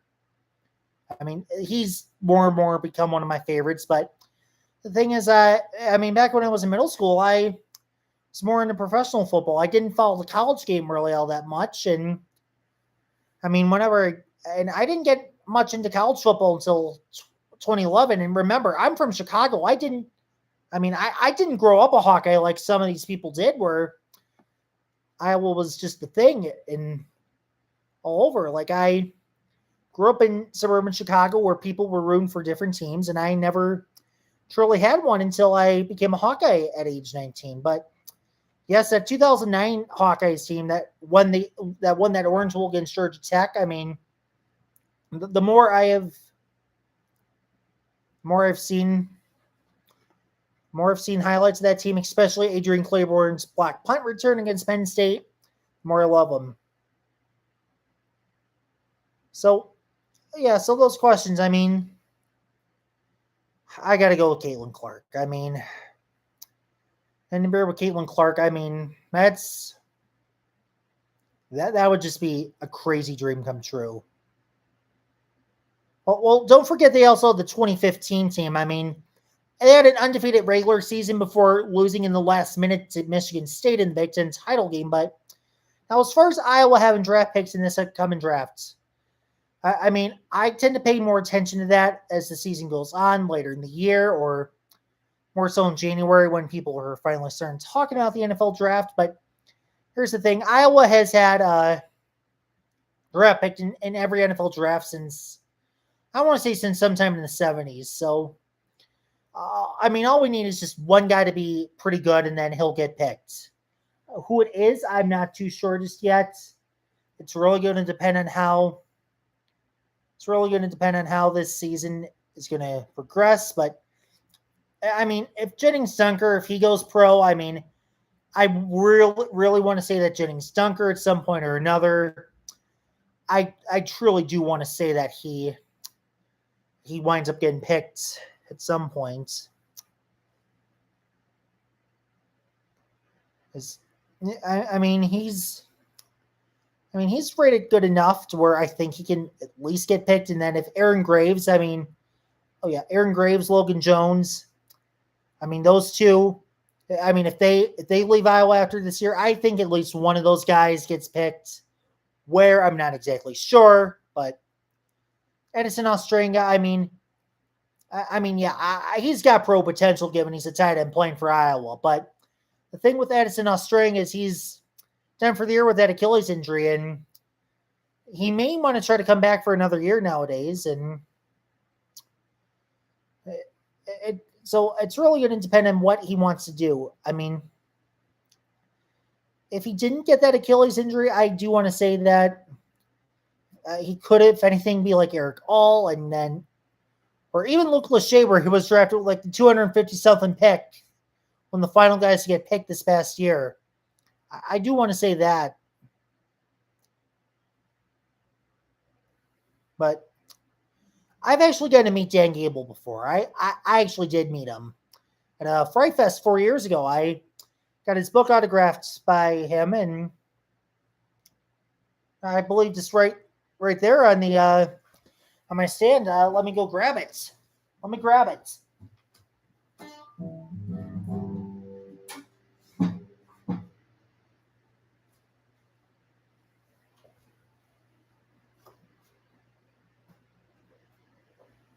All right. So, right here, I got Dan Gable's book, A Wrestling Life.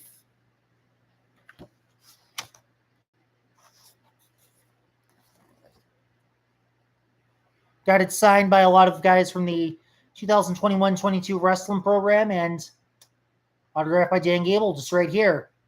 I have his book. I've met him. I got a picture with him. I mean, as far as best piece of Iowa memorabilia, it very well could be. I mean, now I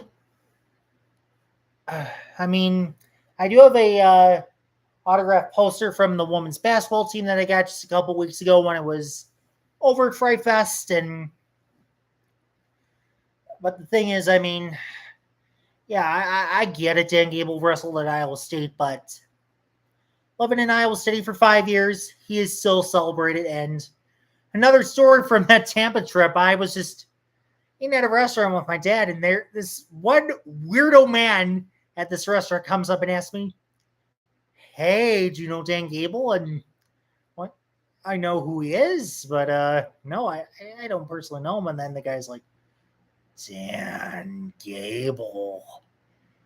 Dan Gable. Like this crazy guy in Florida is just that crazy guy in Florida is just like, I don't know what his deal with Dan Gable is or was, but he was just whispering Dan Gable's name right to my face while I was eating dinner at this restaurant after the Outback Bowl.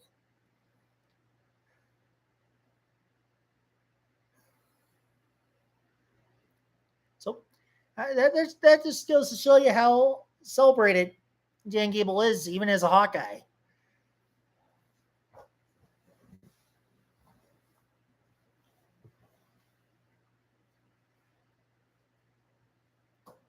But another, I actually won this last year on last year's Friday night game.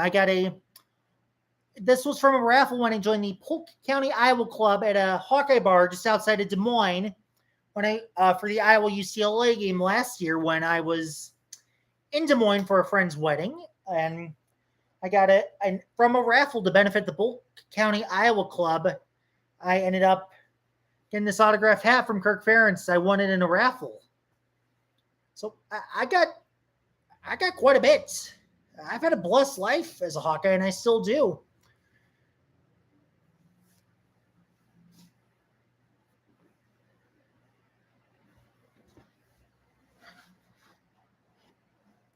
So I'm gonna check how much longer do we got. Still halftime, but not showing how much longer. So Rutgers is going to be receiving that second half kickoff.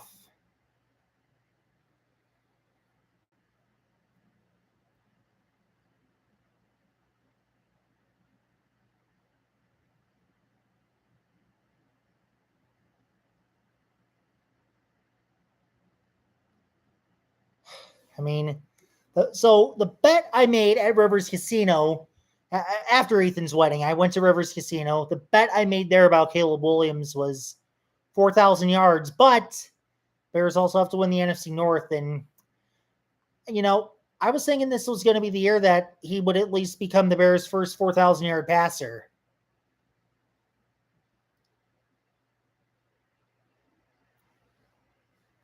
So, I'm going to just double check his passing yard numbers through those first two games right now and let's see where it's going.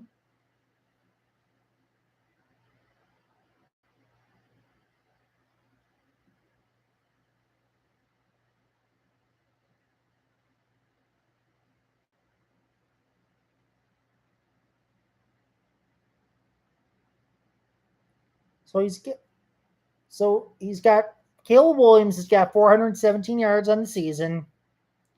So 4,000 minus 417. He's got to throw for 3,500 yards in 15 games, and he's got to average 239 yards a game to get it done. So, I mean, if the Bears' defense is really this bad, then he very well may have a chance to throw a lot more passing plays. So, I really could see it happening. I just want that 4,000 yard passer. I really do.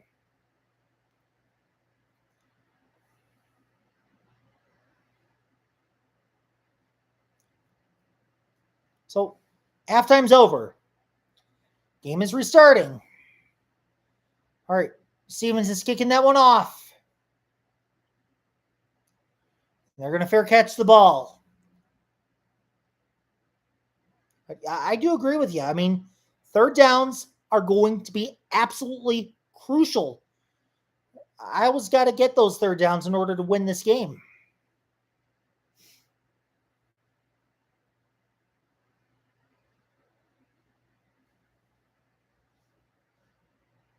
What are you doing, Dylan? What the heck are you guys doing?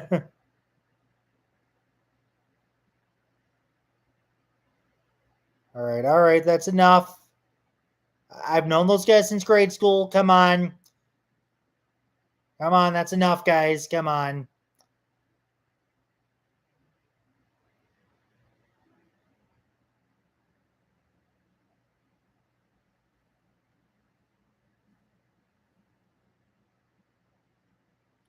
All right, so we got a 2nd and 16 now. Whoa. Rutgers has scored more points.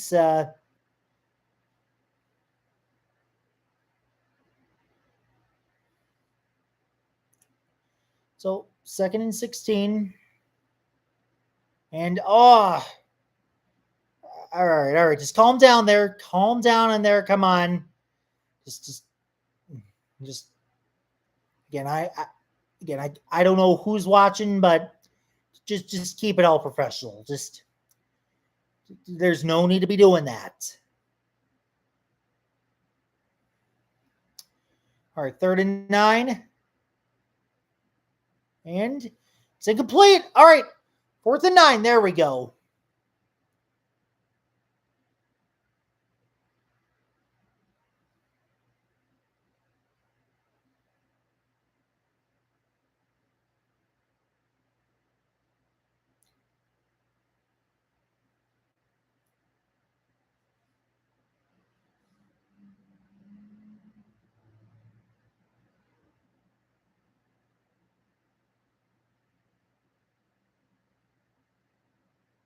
All right. So there's a flag down on the punt.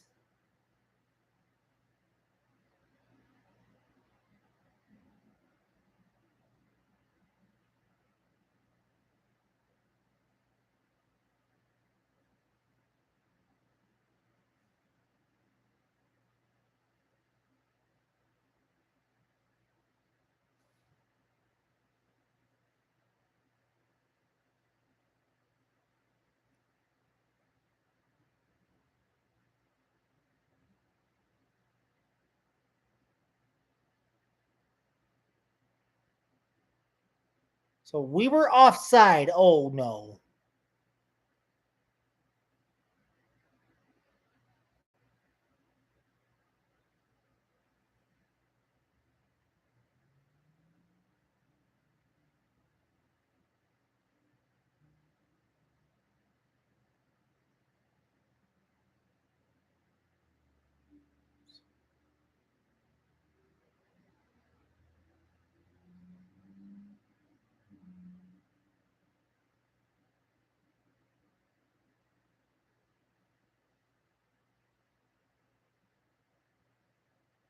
So Rutgers, it was taking a little while to get set up on defense there. Where Milton's got it, and okay, he's got 2nd and short.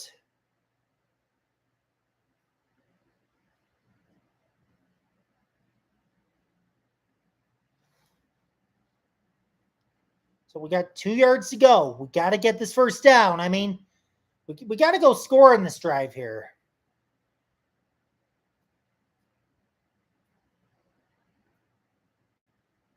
So we got a 2nd and 2. Gronowski's in the gun. It's another run to Kamari Moulton, and he's not going to get the first down. So it's 3rd down. I mean, 3rd and 1. I mean, what are we going to do here? Are we going to... We're going to throw it. I mean, we can run it. I mean, 3rd and 1. There's at this part of the field we're at with a 3rd and 1. There are so many plays you can call.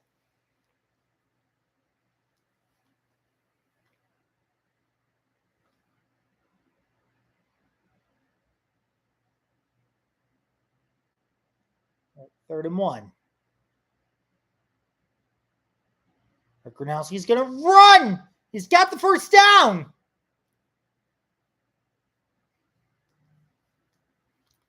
Right. So that's a good. That's a good. All right, that's a good run right there.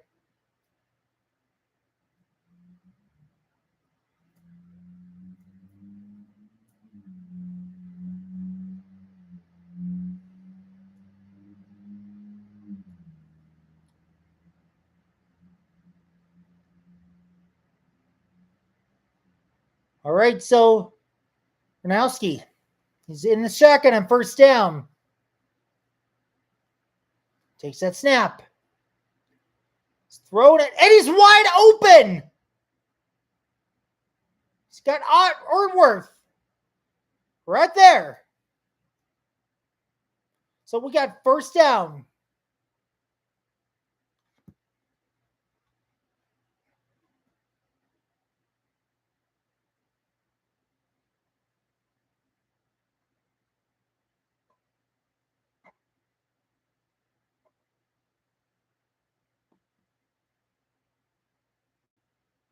So it's first and 10. We got it at the 25. Gronowski. Nowhere to throw it to. Incomplete.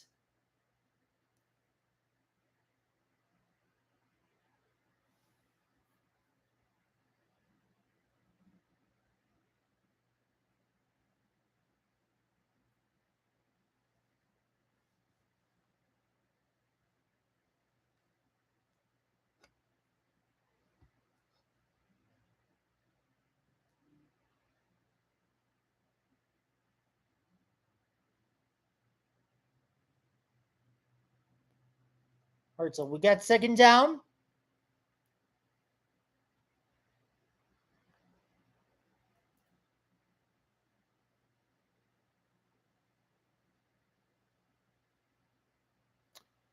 I mean, I don't know why Kirk can't develop a good quarterback nowadays. I mean, we haven't had a good one since Nate Stanley. I don't know the definitive answer to that, but I think it may have to do with the scheme or just maybe NAL.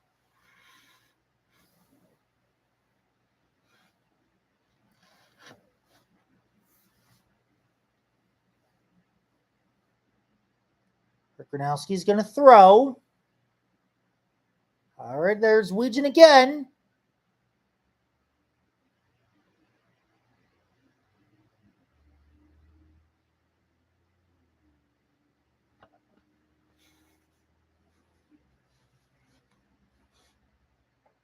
So we're getting pretty close to scoring here. I mean,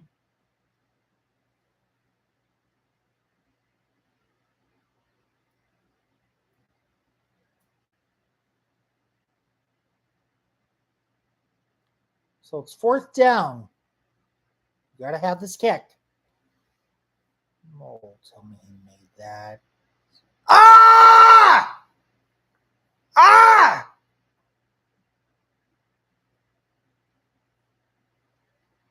Ah! He missed. He missed that kick.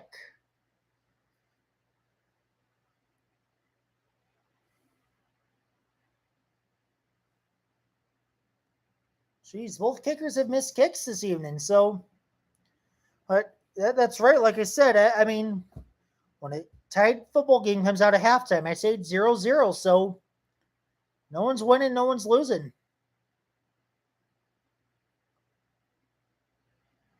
So,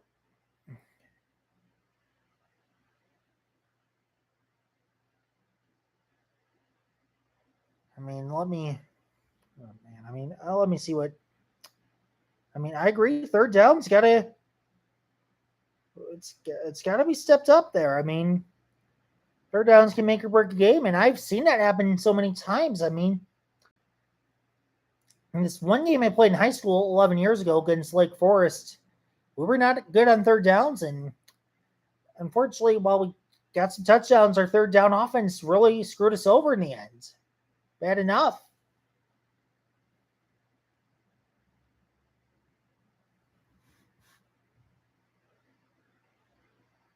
I was an offensive tackle back in the day.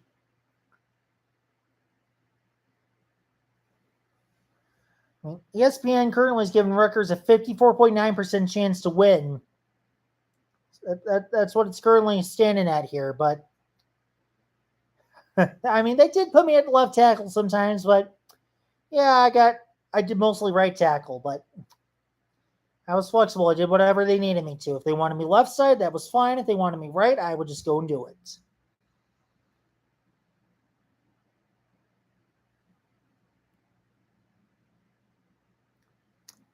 I mean, I practiced with some pull and tackle plays back in the day, but ultimately I was nothing more than a garbage time and JV game player, and ultimately I just was good at base blocks and just simple pass protection. That's what coaches called for me while I was there at right tackle. That's what they did. And but still, I did all those drills. I learned how to pull, but pulling plays as a tackle was just those were never my strong spots. Never were.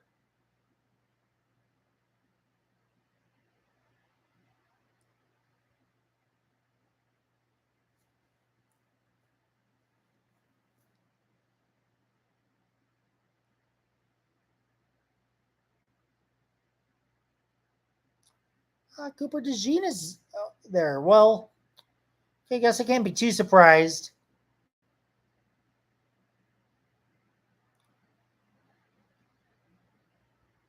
I mean, Rutgers isn't too far from Philly, but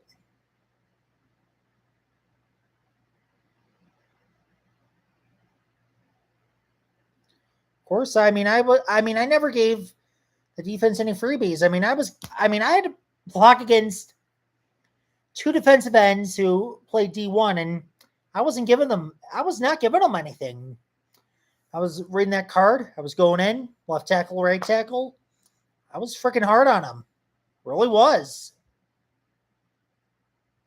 So we got 2nd and 10. Right, so Kaliamakis is throwing, and that's complete, but he's nowhere near the first down. Not even close.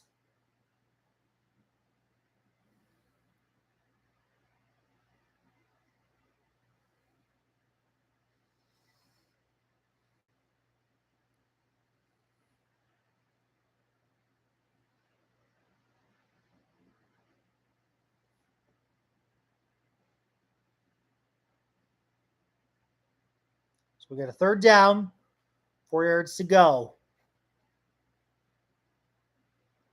Kaliamakis. That is incomplete. So Iowa defense forces another 4th down. So but it's about time we got to do something with one of these gifts Rutgers is giving us. We got to do something with one of those gifts.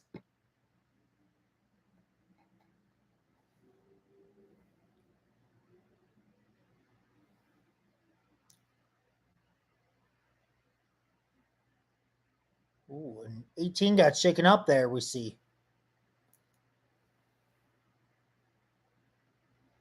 Oh, I thought he was maybe going to block that one.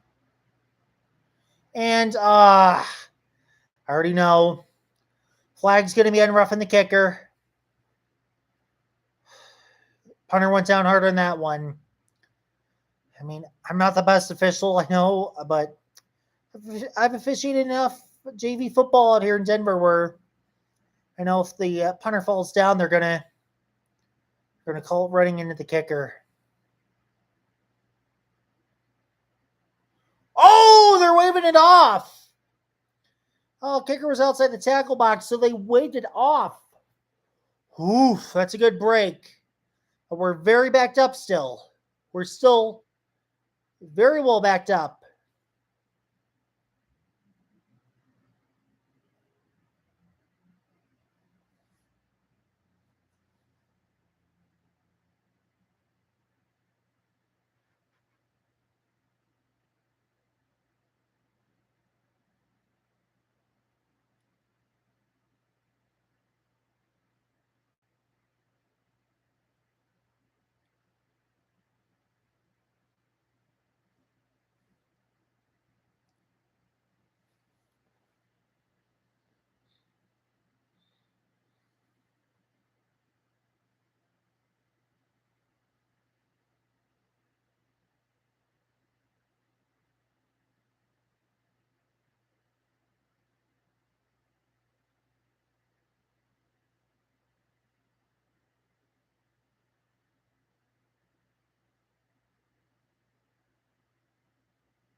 Oh, you're back, Sam. Good to see you.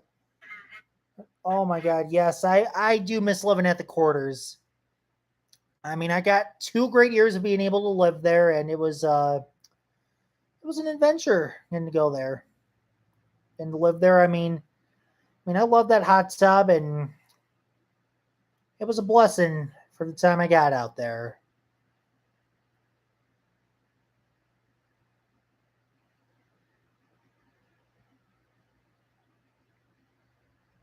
Ah, oh, that's too bad. Yeah, I do miss the quarters, miss it out there. I do love going to play golf. I can't and don't golf as much as I used to when I lived in Iowa, but yeah, golfing is a thing I love doing from the spring all the way till the summer. I enjoy it, but I'm not quite good at it. I got a song called "I Need a Par 15," which, ooh, that could be a good one that I'll perform for you on my guitar soon enough.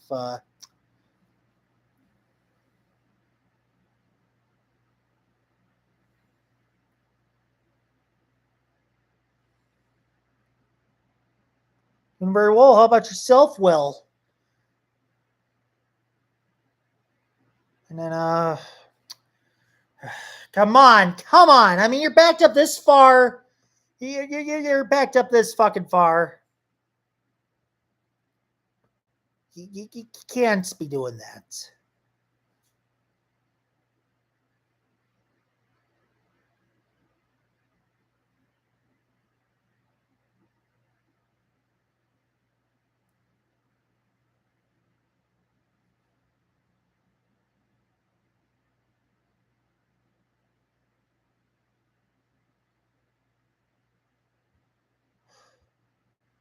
I pick UCLA to be a little worse than Oklahoma State. I forgot who was they lost to, but they lost to a team that was not even on their level. Let me take a look at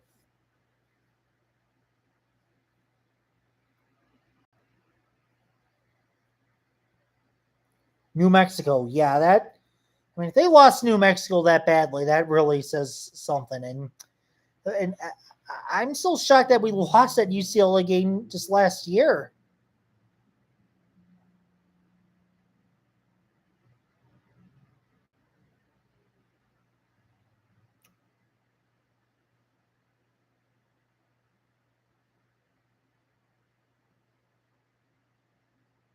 So we got a 2nd and 9. We're very well backed up, and man, I love Notre Dame, but ranked. We got to see how they keep playing. They had a very competitive game against A&M last week, but I was not thrilled with that Miami game at all.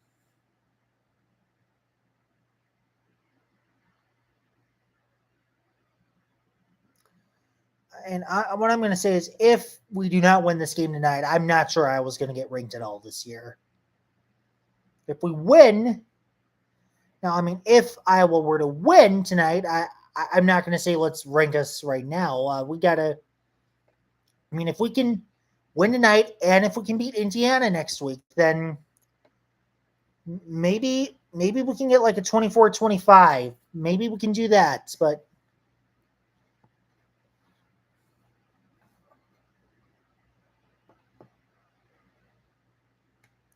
so wait, there's a Hazards coming to Iowa? Like, you mean that bar in Cedar Rapids that I had gone to on occasion, right?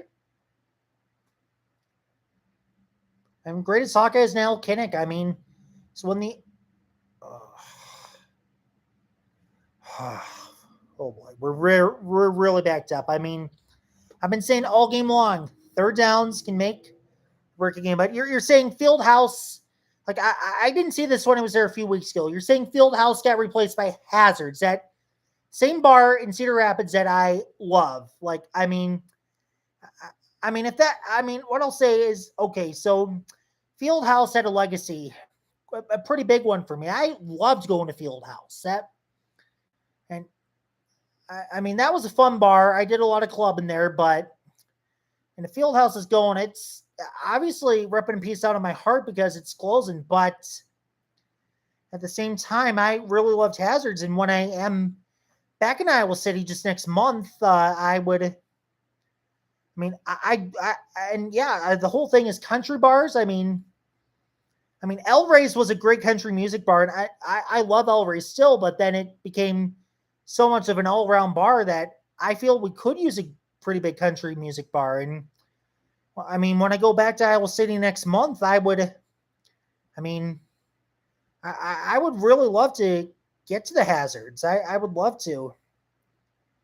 It's going to be the Minnesota game on October 25th. Flying in the Friday before, or if I can get lucky enough, I'll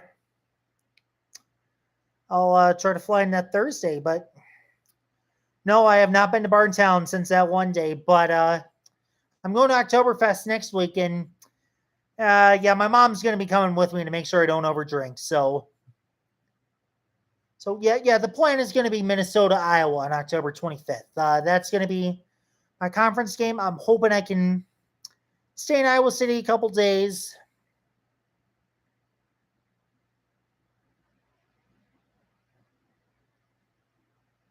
That's going to be the plan. I'm hearing a lot of my guys are going to be at that game, and for a road game, I mean, I got the weekend off. Flight loads for me just got to be favorable. I'm going to try to do Iowa, Wisconsin, and Madison. That's another one I'm really hoping I can get to, because I did go to Madison actually just to visit some friends out there for April, where we watched the NFL draft, went to a karaoke bar, and I got to eat some Wisconsin food. And my honest thought, even as a freaking Hawkeye, I loved Madison so much. That was really an amazing city, beautiful. I'm praying the flight loads will line up for me to go to Madison for that game. It was another group of friends. It was not Jackson, but I'm hearing a lot of my guys might be going to that Iowa Wisconsin game in Madison, and part of the reason is because Woods does live out there. How much would I pay for a Tate McRae feature on my next album? I mean, man, I mean, if I get signed, if I got the royalties to cover it, I'll pay for it with my royalties. I mean, but the away game I went to with the worst fans, oh my god, it was that Cyhawk game in 2021. I sat next to this man who was he was like so over the top, like he was kind of cruel, I'll say, and thankfully he had like his girl there with him, because if he didn't have his girl there with him, like the guy might have like gotten physical on me or something. But I'm never doing a Cyhawk game in Ames ever again. Like not after that experience. It's just not worth it. But yeah, I mean, I truly enjoyed going to Madison, and I'm gonna be playing around with my standby, playing around with flight loads, and even if I got to fly into Milwaukee, even if I got to fly into Chicago, like I'm I'm going to find a way to get there. Or even if I got to settle, if I can find a favorable confirmed ticket price to either Chicago or Milwaukee, if I got to settle and do that, I'm willing to do that because of how many people might be at that Madison game. I'm willing to set. Ah! Oh, jeez. Oh, jeez. Well, you know, if I could get Tate McRae to collab with me on any song, that would be a dream come true. But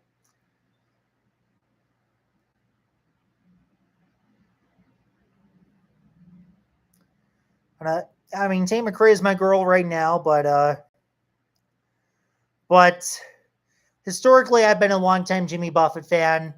His music is just so relaxed, so chill, and there's nobody like Jimmy Buffett in this world. I also have seen the Foo Fighters 5 times. They're pretty big.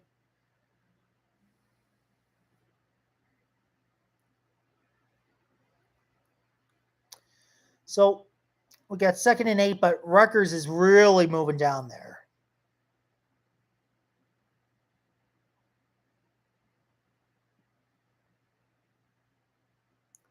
I mean, Margaritaville, it's obviously the best one, but it's got like a lot of great ones, like Take Another Road, Cowboy in the Jungle, Coastal Carolina. Like, there's so many great Buffett songs that so many people don't know about that are just so hidden because all of his songs from like Songs You Know by Heart overshadows so much of his great work. And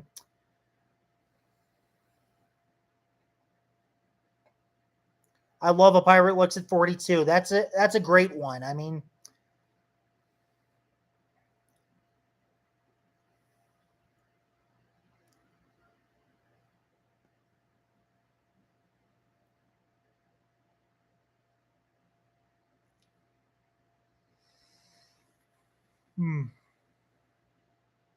oh boy, Calgary's down 21-0 against British Columbia. Oh, that's not good for my CFL team. Not the type of energy I need for I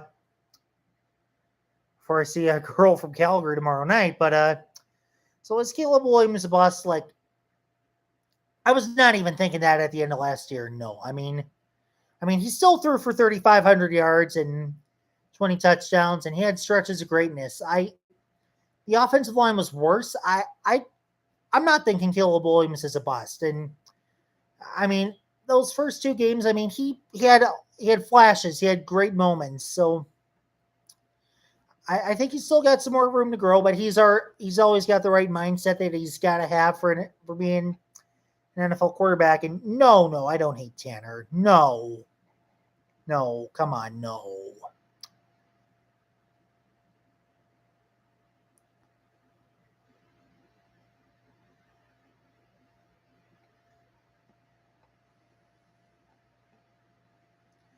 So I mean, the Raiders got a Week 1 win in Boston against the Patriots, which that one I certainly was not expecting. But hard part is I just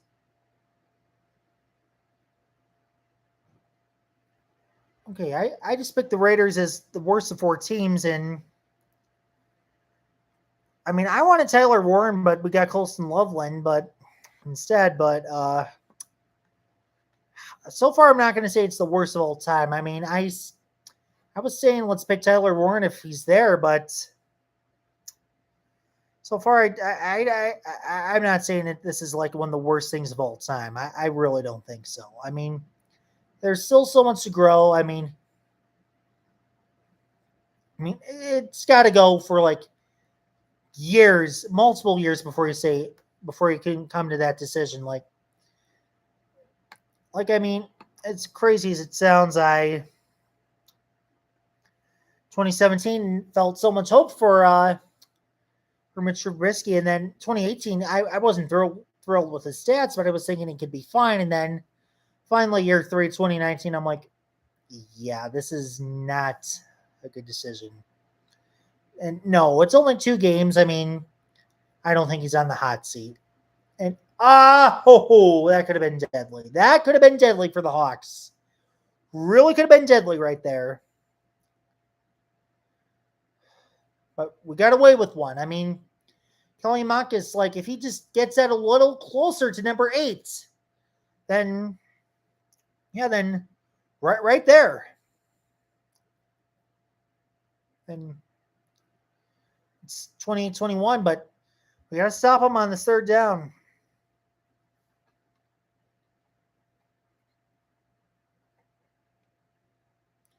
Marcus is going to throw, and it is caught, but he's still going to be well short of the first down. I don't know why, but I mean,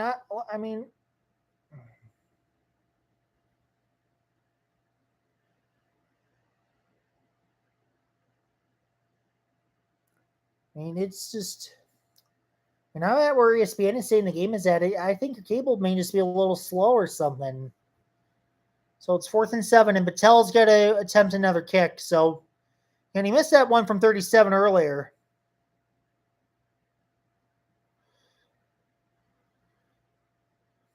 This one's from 29. Oh, he blocked that kick! Oh, Patel had that one blocked!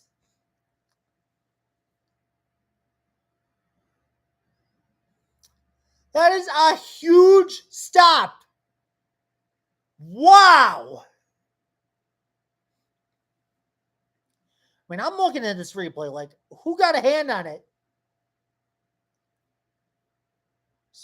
It's 49. 49. What's his name again? Let me double check.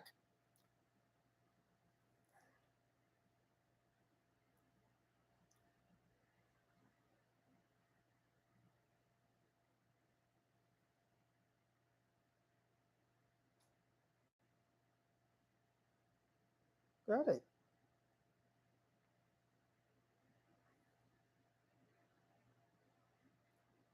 That's locked by Ethan Herkett. Rayola versus Rocco Beck. I got to get a full side-by-side stat comparison. All right. Here's Gronowski. He's taking off. Oh, you got to give him that first down.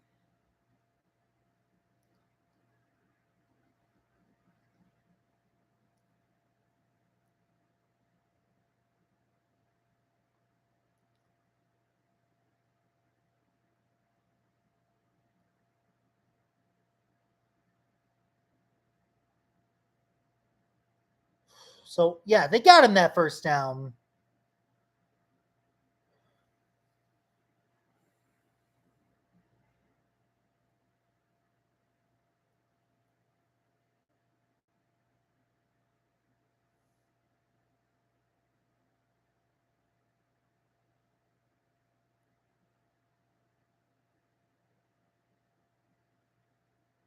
So, I mean, that one tomorrow's going to be fun. Utah and Texas Tech.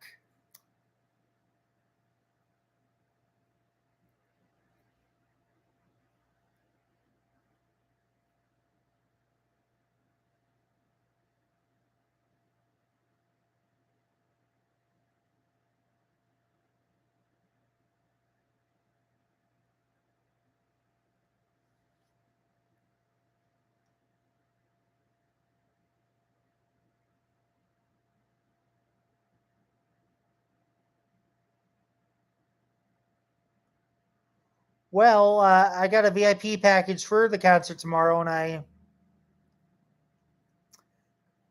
I mean, I hope she answers my question, but I asked her like what I should do next in my pursuit of becoming a singer-songwriter. But I'm not thrilled with burning that time out either. I mean, second half especially, like we got to save timeouts. We got to save them because here's the thing: like if it becomes like late in the game where we got to get 3 stops on running plays, then you only need 2 plays to beat us. That's what I'm worried. Broncos Chargers. I mean, I'm thinking the Broncos here, but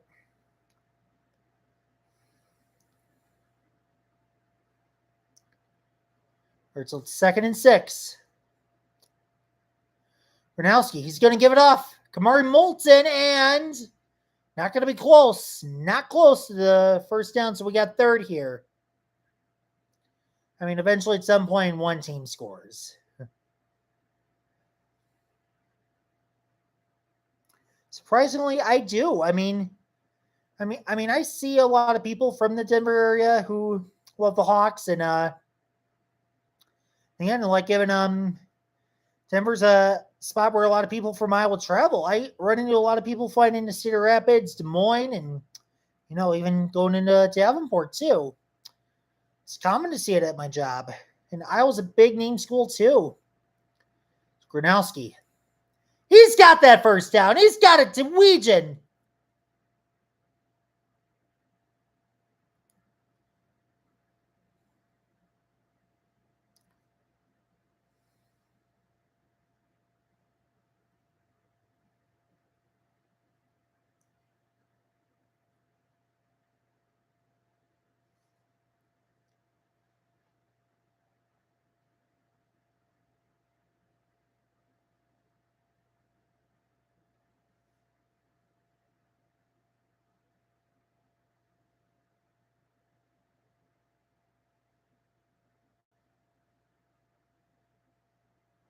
Gronowski is going to throw, and he's got the tight end or still struggling to say his name. Oh my god. Let me double check.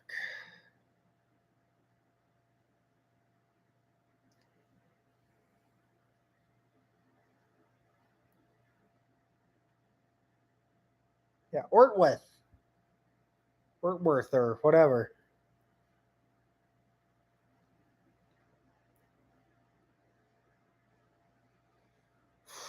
Man, I'm not too sure. That may be a little high for LSU. Let me look at their schedule again.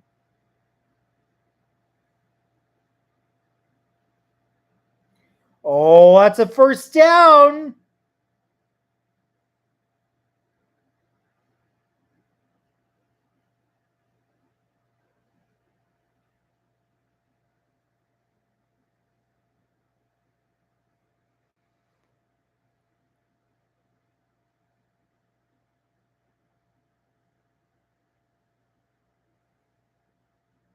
I mean, they've had good wins, but I think if they could put up more points, they could justify ranking a third as more.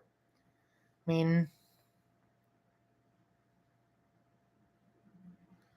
if they put up more points in at least one of those games, it could justify more. But they haven't.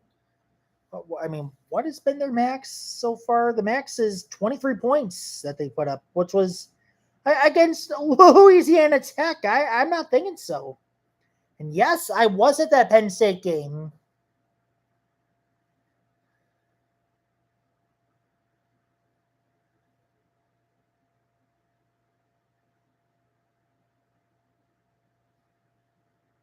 It's one of the best memories I've had.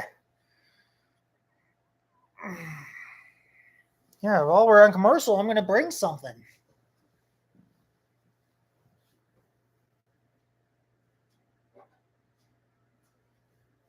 Yeah, I have right here front of the picture of me from when I was right after that game in 2021, Iowa Penn State. Like it was just me and pure joy, like just screaming. And I got pretty intoxicated that night, and I was like, I was winning the national championship, but it didn't happen.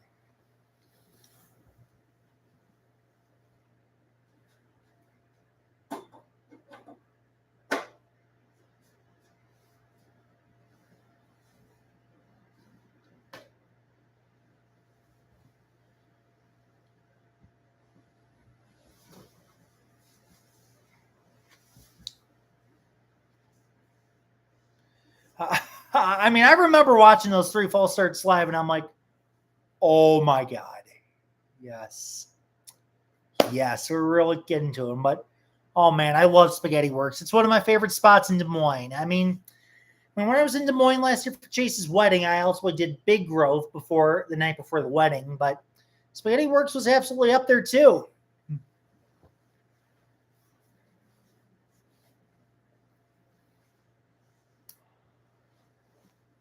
What? It closed? That was one of the best places I've ever ate at. No. Oh. No, no, no, no, no, no, no, no, no. Well, at least there's an Omaha spot. If anything.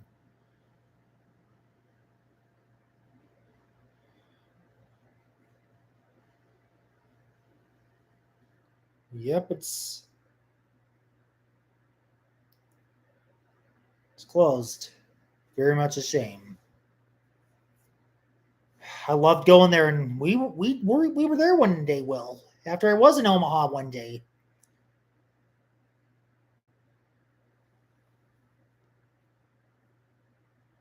Well, again, I'm from Chicago, so I mean, I wasn't a true Hawkeye growing up, but definitely looked at a lot of schools like Mizzou, Indiana, Illinois. But when I visited Iowa City, I'm like, this spot's perfect.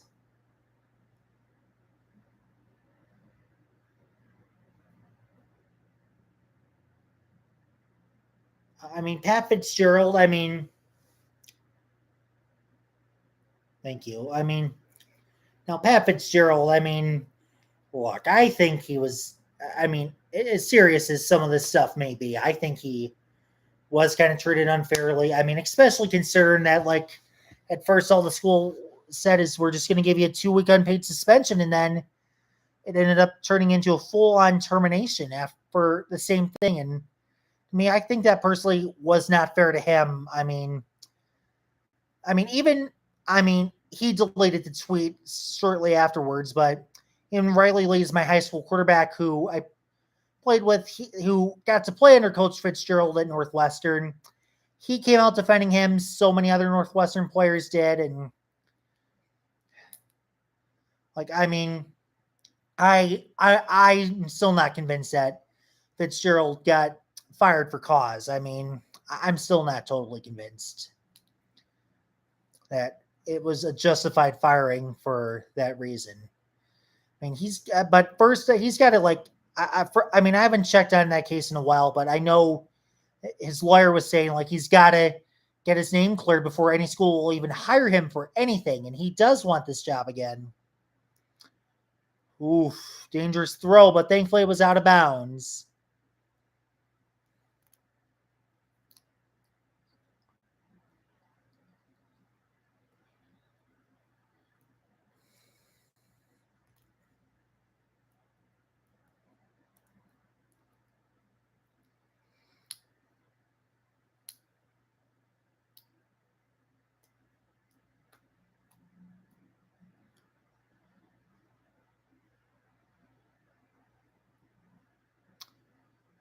Haven't checked on UCF in a while, but I really did think Scott Frost was going to be a great hire for Nebraska. I really did. Let me look at UCF here. Let me pull them up.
You got to beat Jacksonville State by more than 7 points, and I went against North Carolina A&T.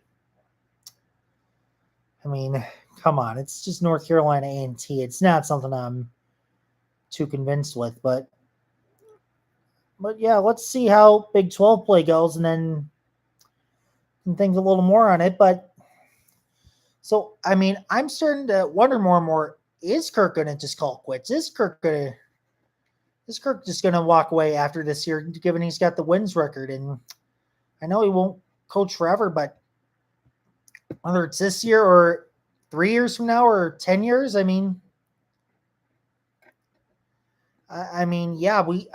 all I say is that whenever the day Kirk decides he's not going to be coaching us anymore, let's just be really vigilant with hiring. Let's think of an external hire if we can. There's more than people from just inside the building, and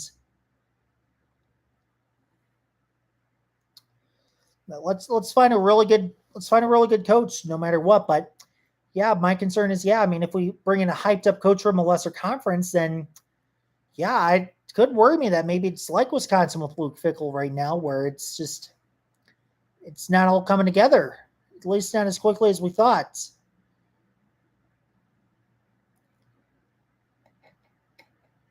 Do I think Phil Parker leaves at Kirk does? Well, the thing is, Phil Parker's a product of Kirk's system, and while we could wind up, while we could just wind up making Phil the head coach, I don't know if he's going to want to stay without Kirk.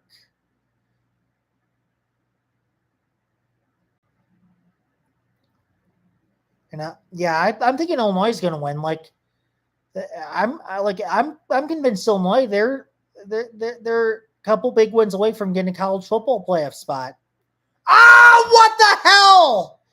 Oh, no, no, no, no, no, no. Come on.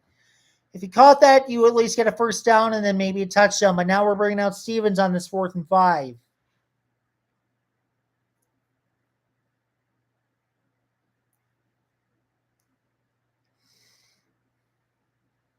Jim Leonard? Let me look. I know he was coaching in Wisconsin not too long ago.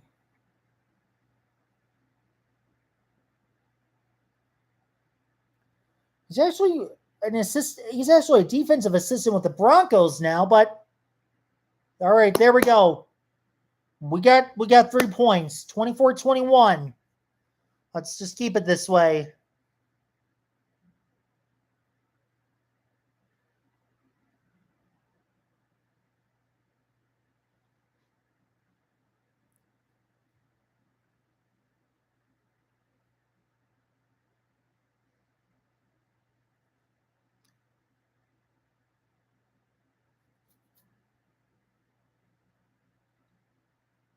So yeah, Jim Leonard, he's a defensive assistant with the Broncos.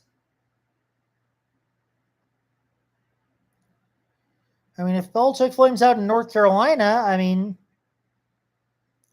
if he flames out, I'm at least open to the idea of having him at Iowa.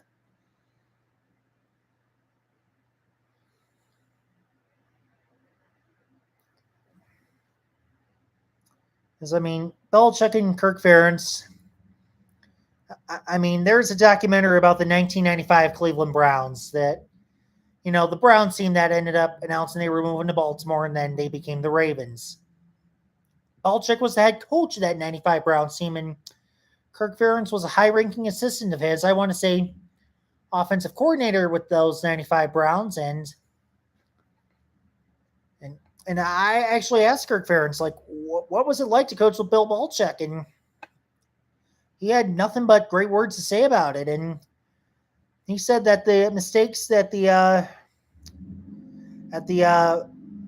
Ravens made in 1996, though, was that when those Browns became the Ravens, he said it was a mistake that they fired Belichick and didn't keep him on to coach the new team. And then and when the Browns returned to play in 99, Kirk Ferentz said it was a mistake that the Browns didn't hire back Belichick.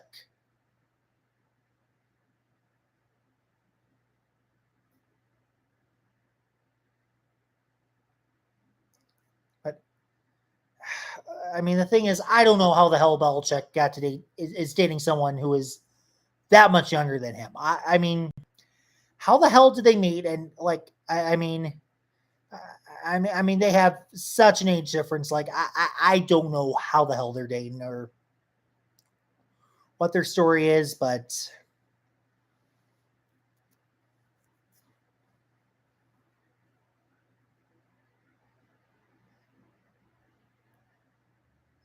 yeah, I don't know. I don't know how they're dating.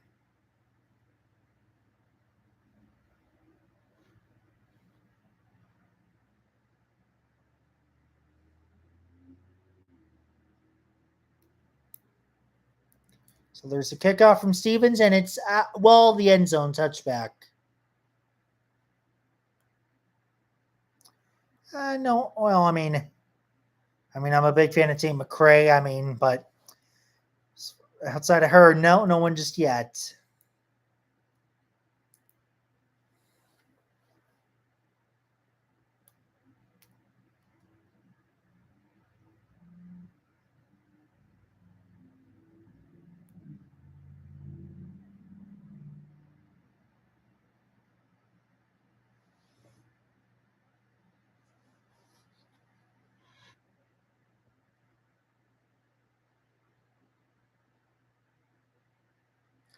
Ooh, that's going to be a first down, isn't it?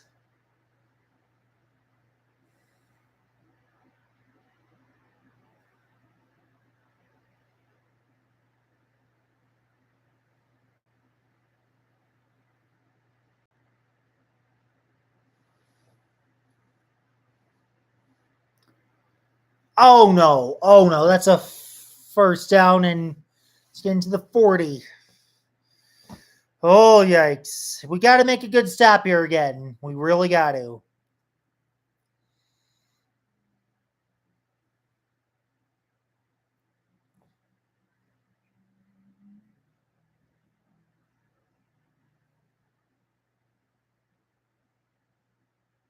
So it's first down for Rutgers.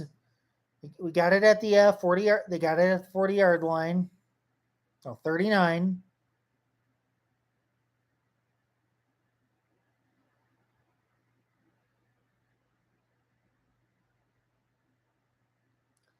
I was into double coverage, and he still got it. Oh,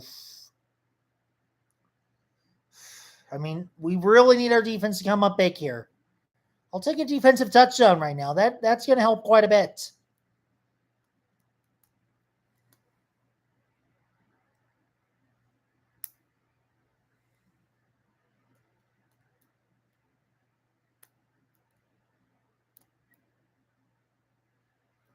First and 10.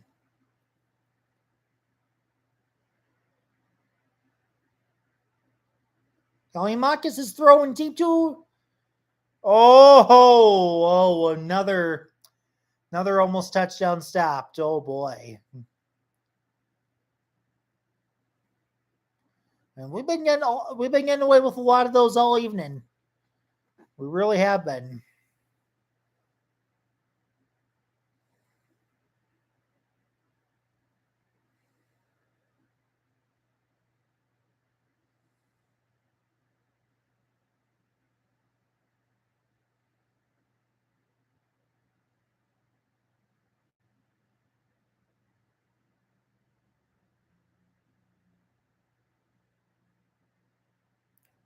Oof. They might be giving him forward progress there, and from where I'm seeing that line judge spotted. Yep. It's first down for Rutgers.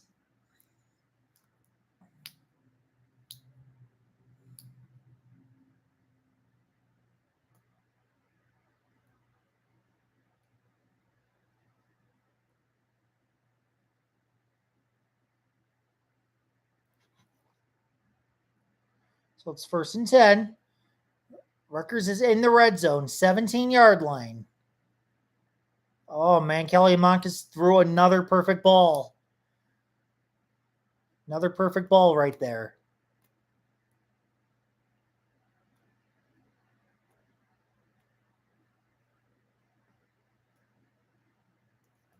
I'm actually going to Germany on Sunday. Thank you very much. Yeah, my mom and I were flying to Munich. We're going to Oktoberfest together.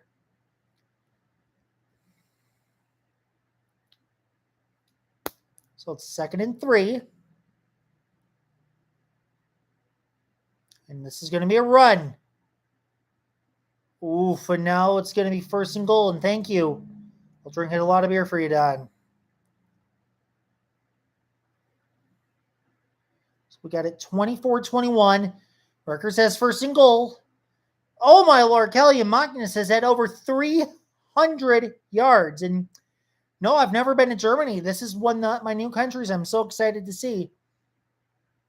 And then stop. Oh, he is down to the 1. Oh boy.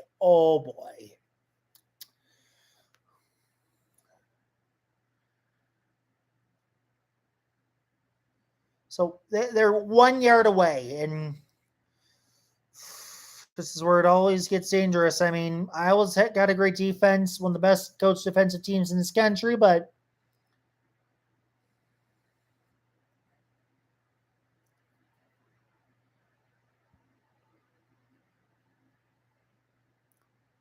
they're doing shotgun this time at the 1. They're doing that instead. But he walks right in for a touchdown anyways. Oh, Antoine Raymond again. Oh.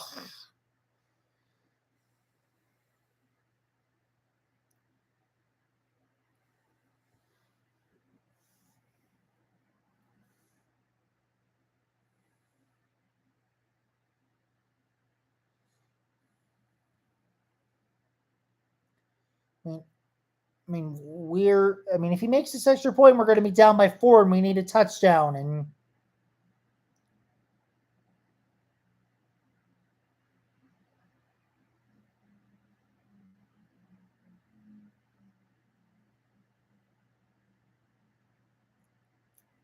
yep, Patel's kick is good. So with 9 something to go in the fourth, 28-24, Rutgers.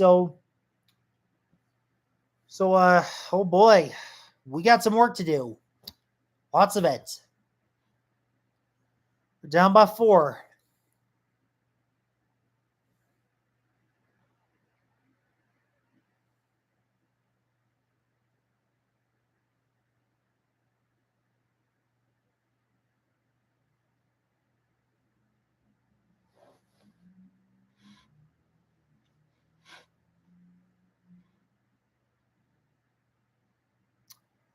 Well, the Bears are not really who I thought they were going to be. I'm shocked that we lost that week 1 game against Minnesota, and then I mean, I wasn't sure if we were going to win against Detroit, but even though we lost, I was not expecting it to get that out of hand. Just seeing 52-21, that's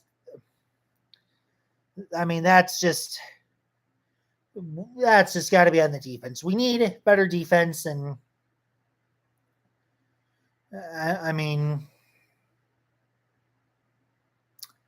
the Bears, they just got to really get more defensive help.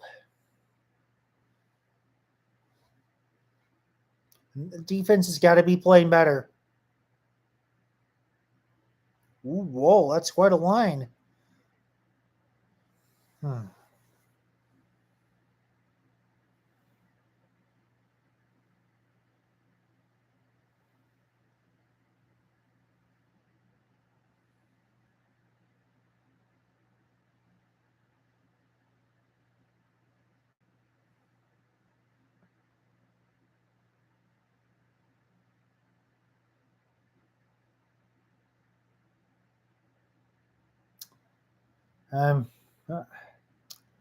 The Cowboys had a wild game this past Sunday, but man, Bears have got to win something at some point.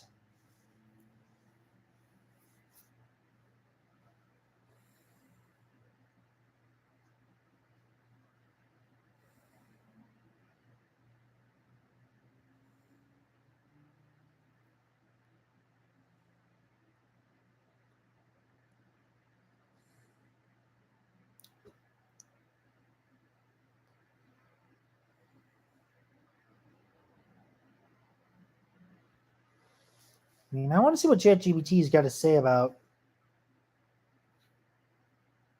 what the Hawkeyes should do.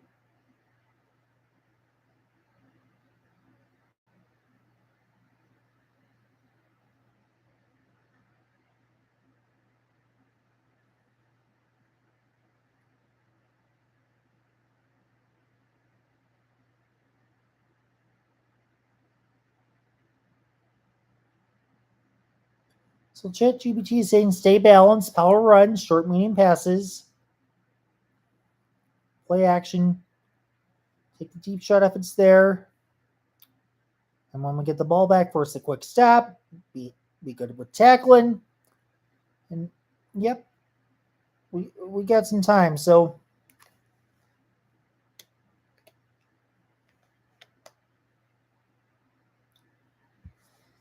9:40 to go.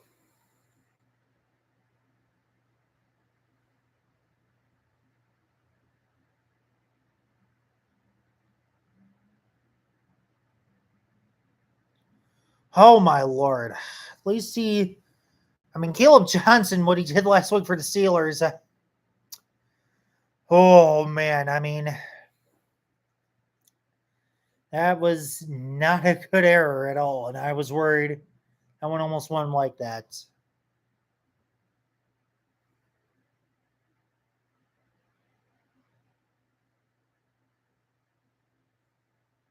So Gronowski's going to throw. Catch made. That's got to be a first down.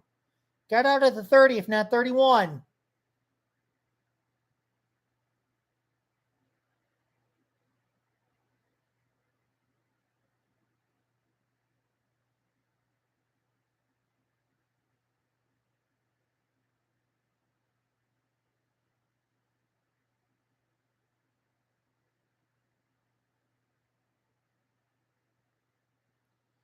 First and 10. Ball's at the 31. It's going right to Kamari Moulton. I want to say that's about 4 or 5 yards. 5 yards. That's what they're going to mark it as.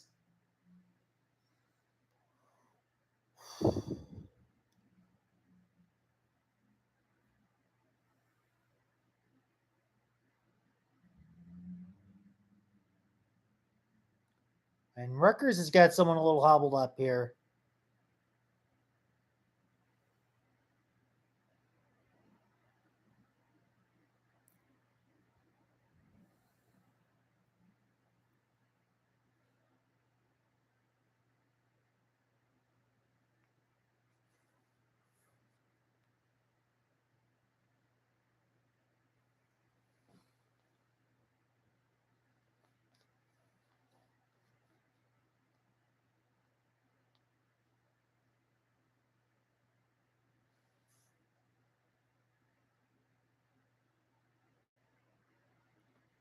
Oof.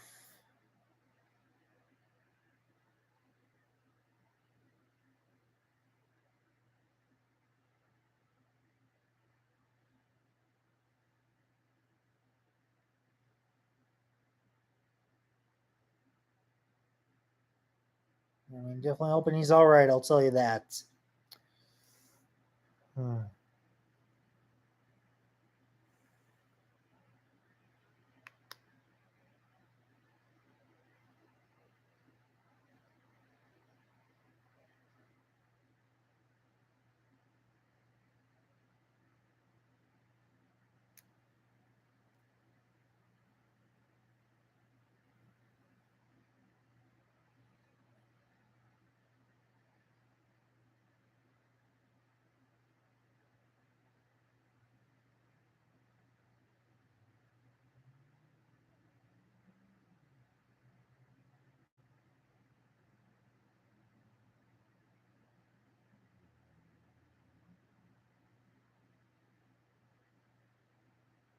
So we got 2nd and 5.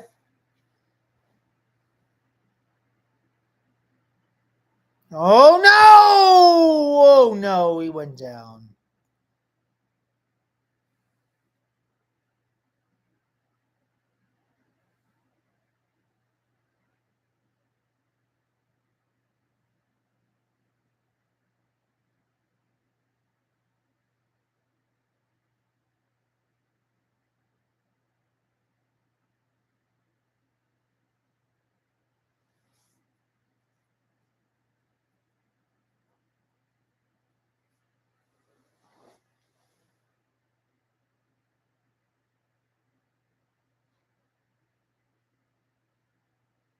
No! Oh. Oh, thank God. Okay, there's a flag down, but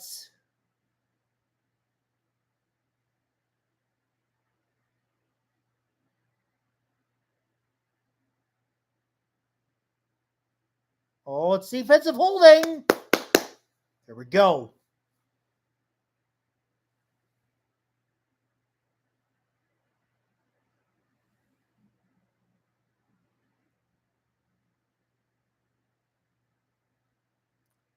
Oh, yeah. 21 got a hold all over him there.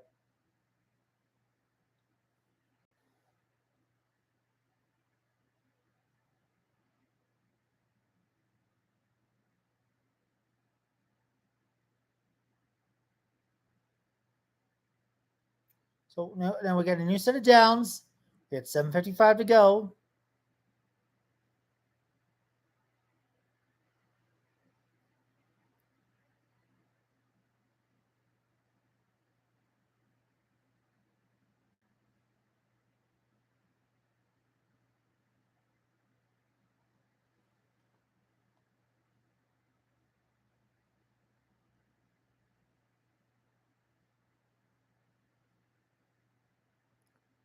I mean, alums are sorting for me too.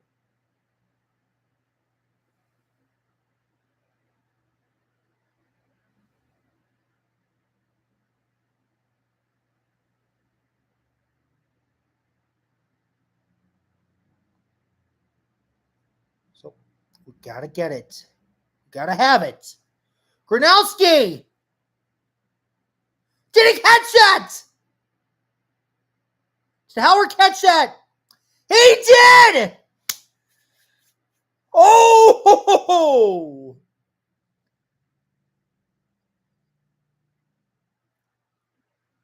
Okay. Okay, come on. We got to get this touchdown. We got to get it.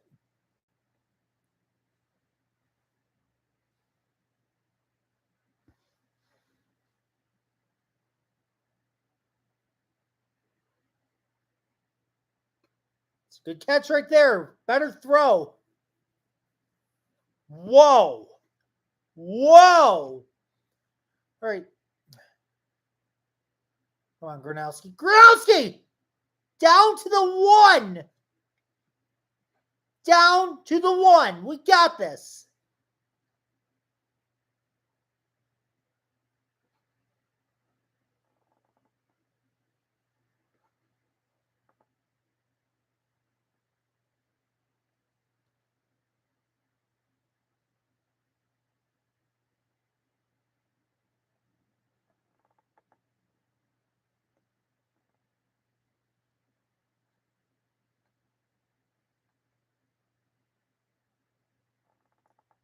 All right, come on.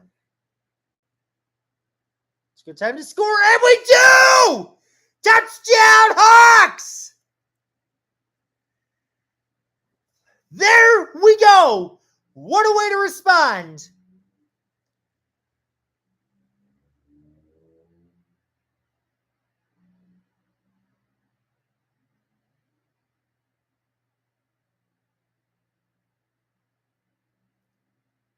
Whoa! Go Hawks! I mean, that's quite a way to get it back. So here we go. We got to get this extra point.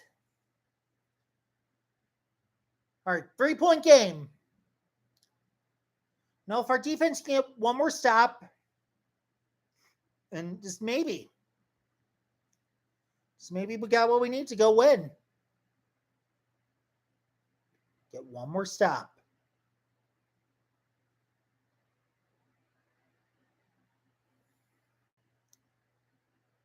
Wow, I was not thinking this game was going to become this close. I mean, what is...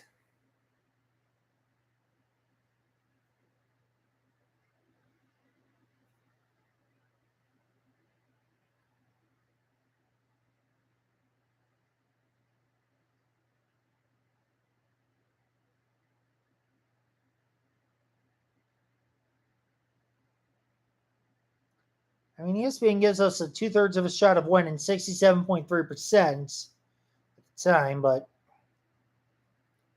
on Iowa, go Hawks. Okay, so we got to get this game won. We've got to.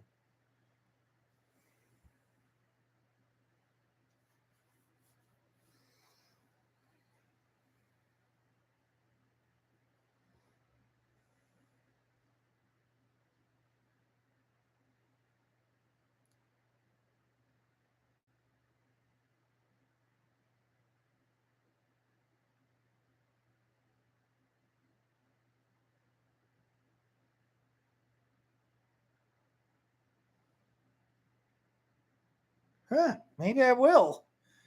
I mean, if we win, maybe I'll play something for you. We'll see. Oh, I mean, I just want this game won. Got to go 1-0 conference play.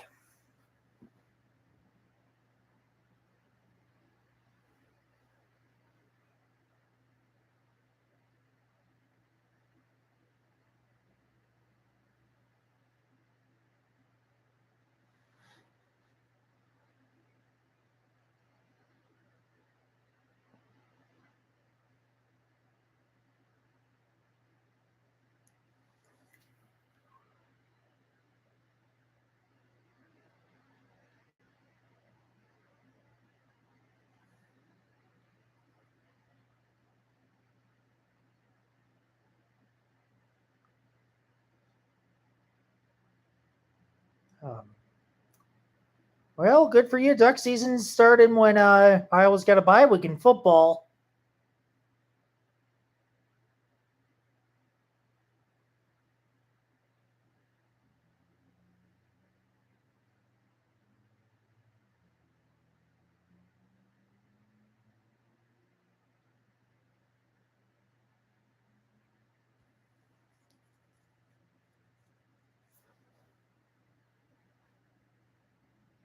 All right, so here we go.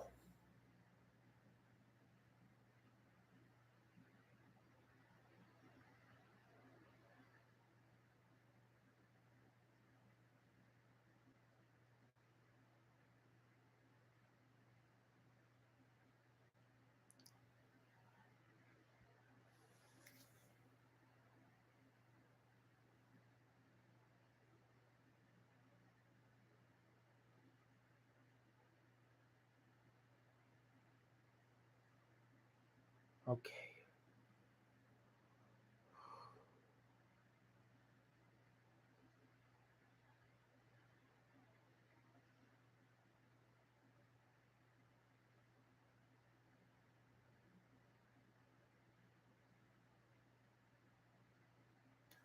All right, so 31-28. Rutgers has got their first down at the 25 after that touchback. Kelly Mockness. He's throwing another deep one. Nope, not this time.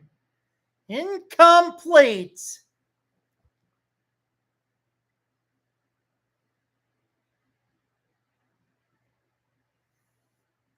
So second down. Rutgers has got to act a little more urgent now.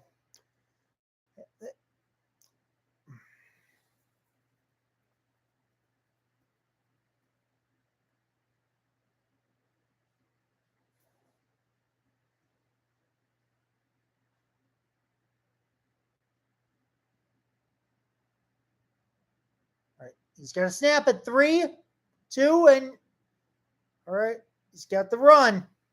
No, nowhere to go again. Got under 5.5 to go now. So if you don't pick up this, if you don't pick up this first down here, you punt it with all 3 timeouts? I think so.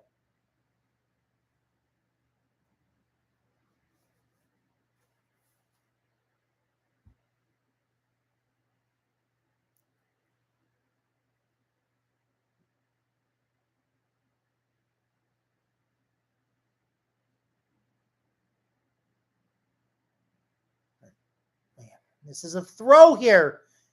Oh, almost. Did he pick it? Did he pick that? He did! Oh, man, I was just thinking, let's just stop and get a punt. But nope, Iowa defense is something they do so well time and time again. Turnover.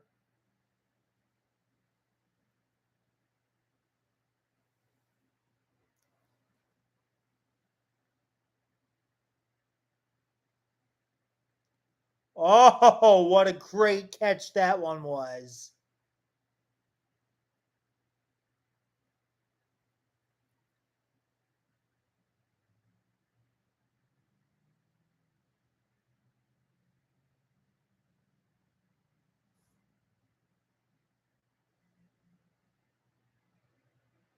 All right. If we get a touchdown here, this is huge. Let's go for the 2 possessions. Let's go.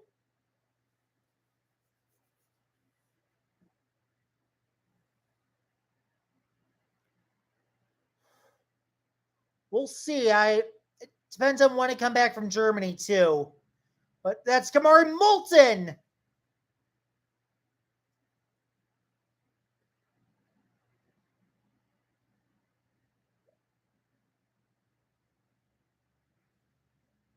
Yeah, I'll figure out next week when I come back from Germany, depending on what day it is, how I feel. Seeing if I want to do another live stream. We'll see.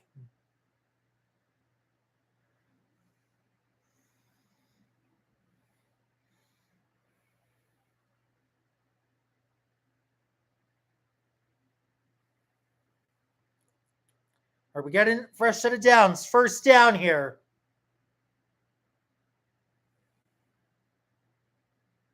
Gronowski, he's still got it. Oh, he is just short of that first down, just short.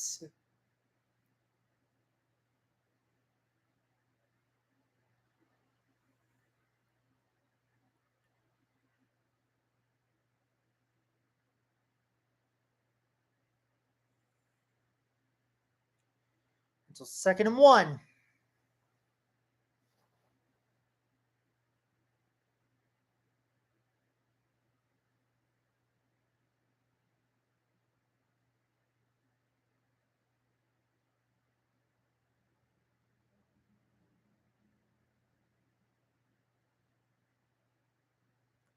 Gronowski, yeah! First down, and oh, yeah, if that's at the 11. I mean, let's score right away, but here's the thing. If that's at the 11, you can technically get a first down at the 1, then we can chew off a lot of time.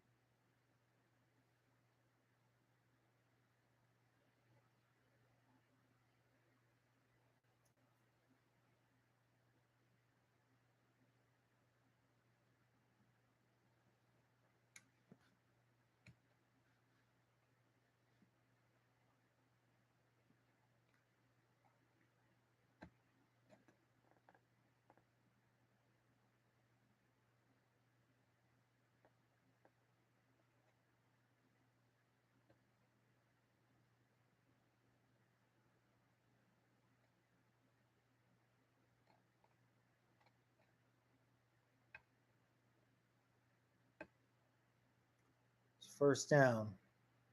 See what we can do. Let's go, Camarmo. Come on, come on, come on! Oh, he's getting closer. Were they marking him at?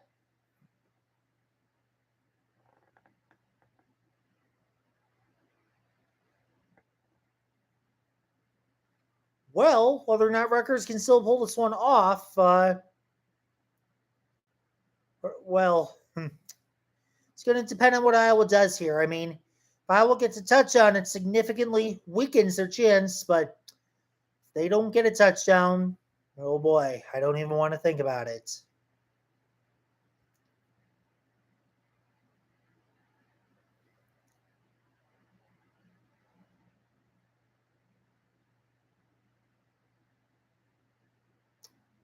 But I keep believing, Don. If we get a touchdown here, we go up by 10 points, and that makes it that much harder for Rutgers to do it.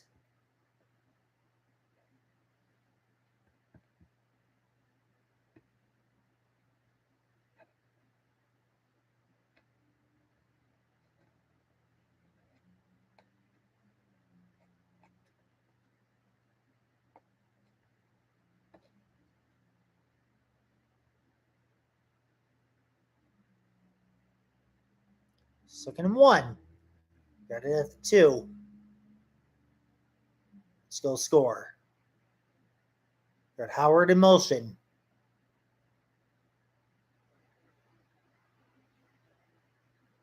All right. All right. I don't think he got the touchdown, but if we can at least, yeah, we got at least the first and goal of the 1. I'll take it.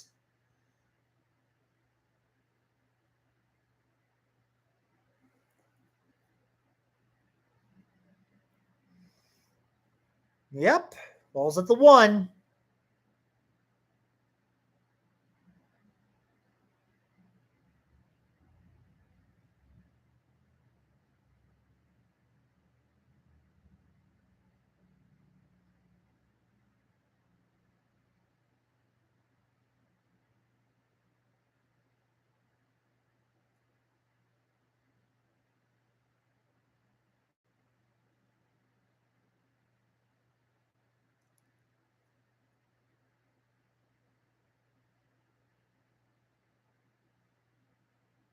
It's a first and goal.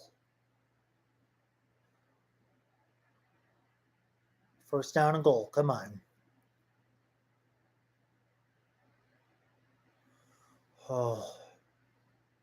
That's what we can do.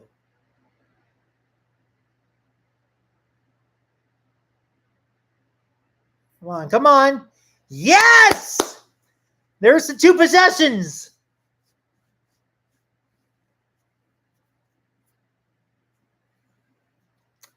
All right. Yeah. Now we just got to finish him off.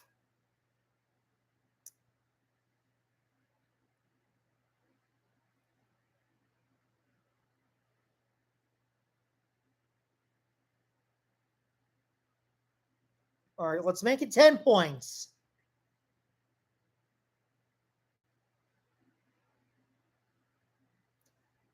And yep, kick is good.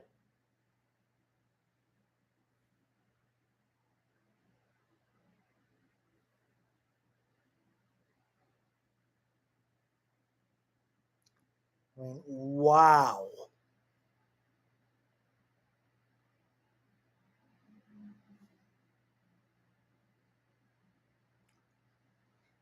I'm not calling it a game just yet either, but it's making me feel a little more comfortable, John. I mean, Iowa just needs to get one more stop, and then that so happens, the game is going to be out of hand for Rutgers.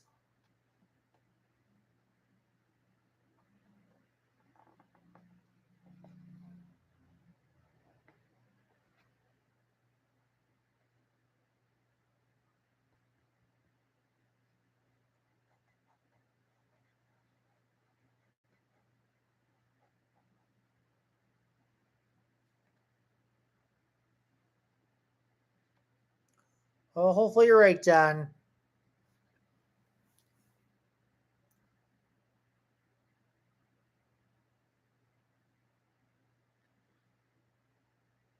And currently, according to ESPN, Iowa's got a 99.6% chance that they win. So, but what's most important is we make this defensive stop here. If we can get a stop here in defense, that is crucial. Very crucial.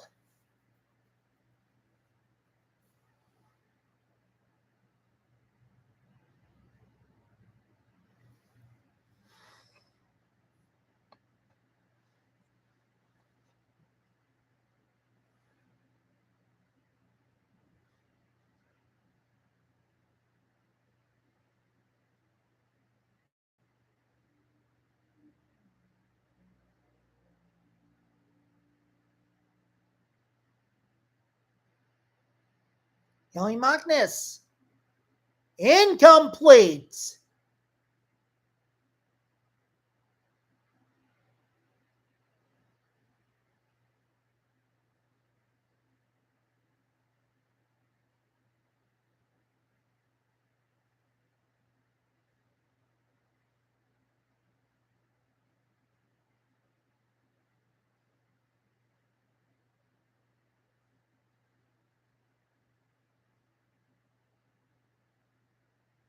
Second and 10. Kelly Magnus. Let's go to the middle. He's got the first down around midfield. But the 2-minute warning is here.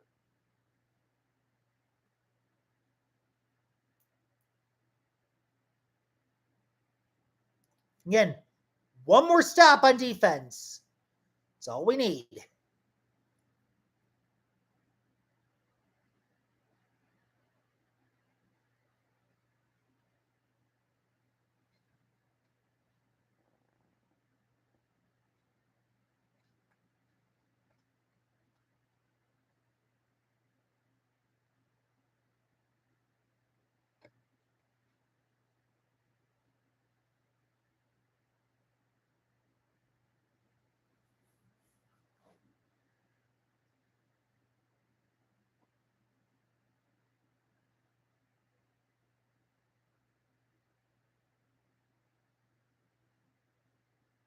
So, and Utah only allowed 8.3 points per game. That is crazy.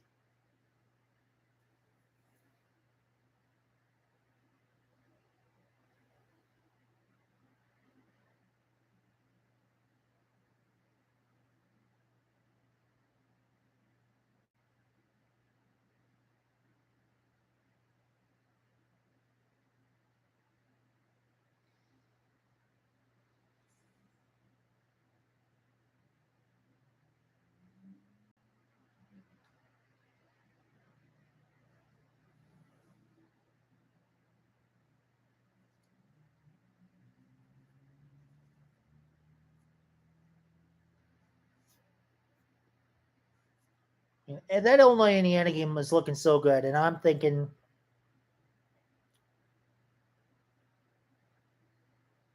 Illinois is going to get that one, to be honest.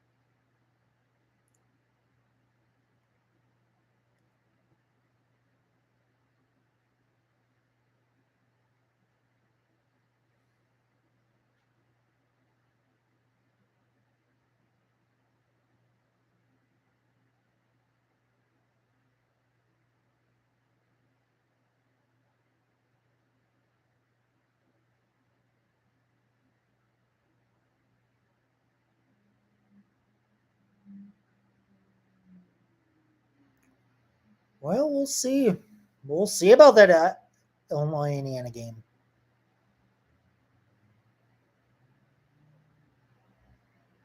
Kelly Magnus. Oh, that was almost the interception. That was almost that game-winning interception just right there.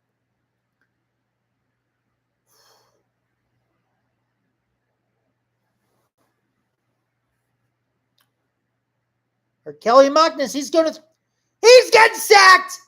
He is sacked. Is that Ethan Hergen again?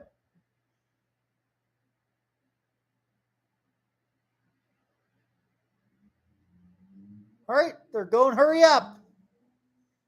Kelly Magnus. Ooh, incomplete. And this is bringing up a 4th and 17, down 10.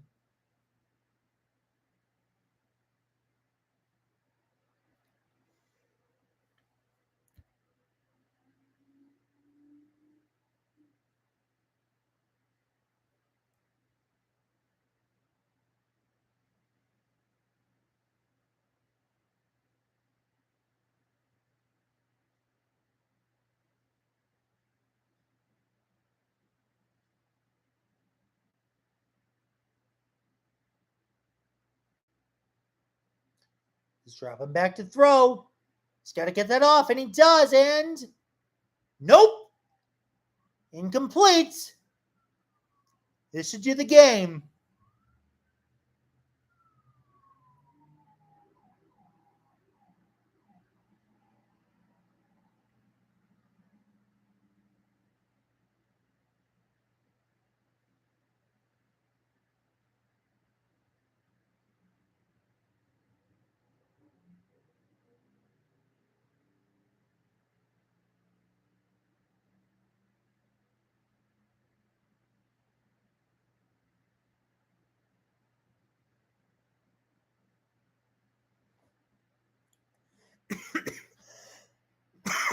All right, victory formation. Kneel down.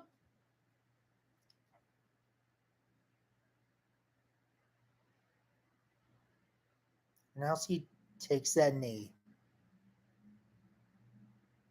Oh, he finally does. All right. Well, what a win by the Hawks tonight.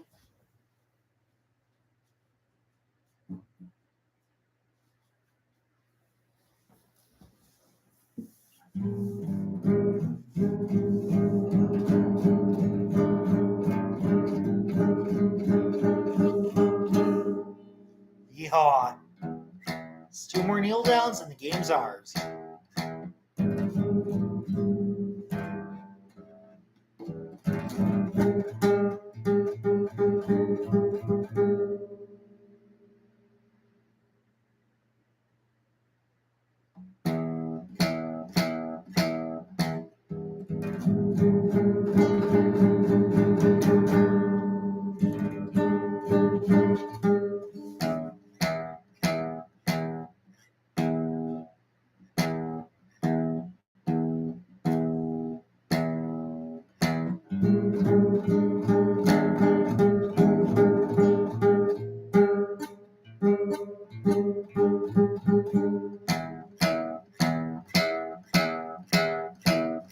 We're just fight for Iowa. Every loyal Iowan sing. We're just fight for Iowa. To the walls and rafters, we go Hawks. Come on, cheer for Iowa. We're going to cheer until we hear the final gun.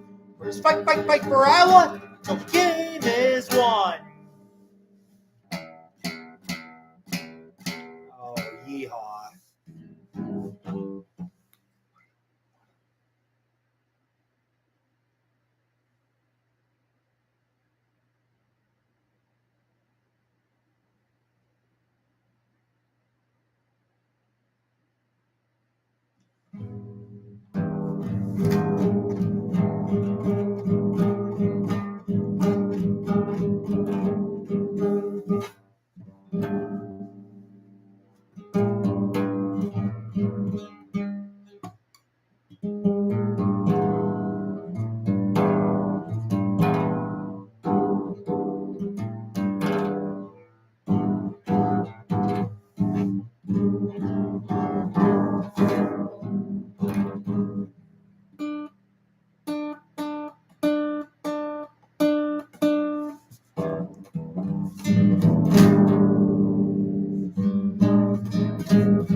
All right, I am signing off. Thank you to everyone who came by and watched this. I'm going to get a good 3.5 hours in of stream time. I had such a fun time doing this. So thank you everyone who came in to watch this.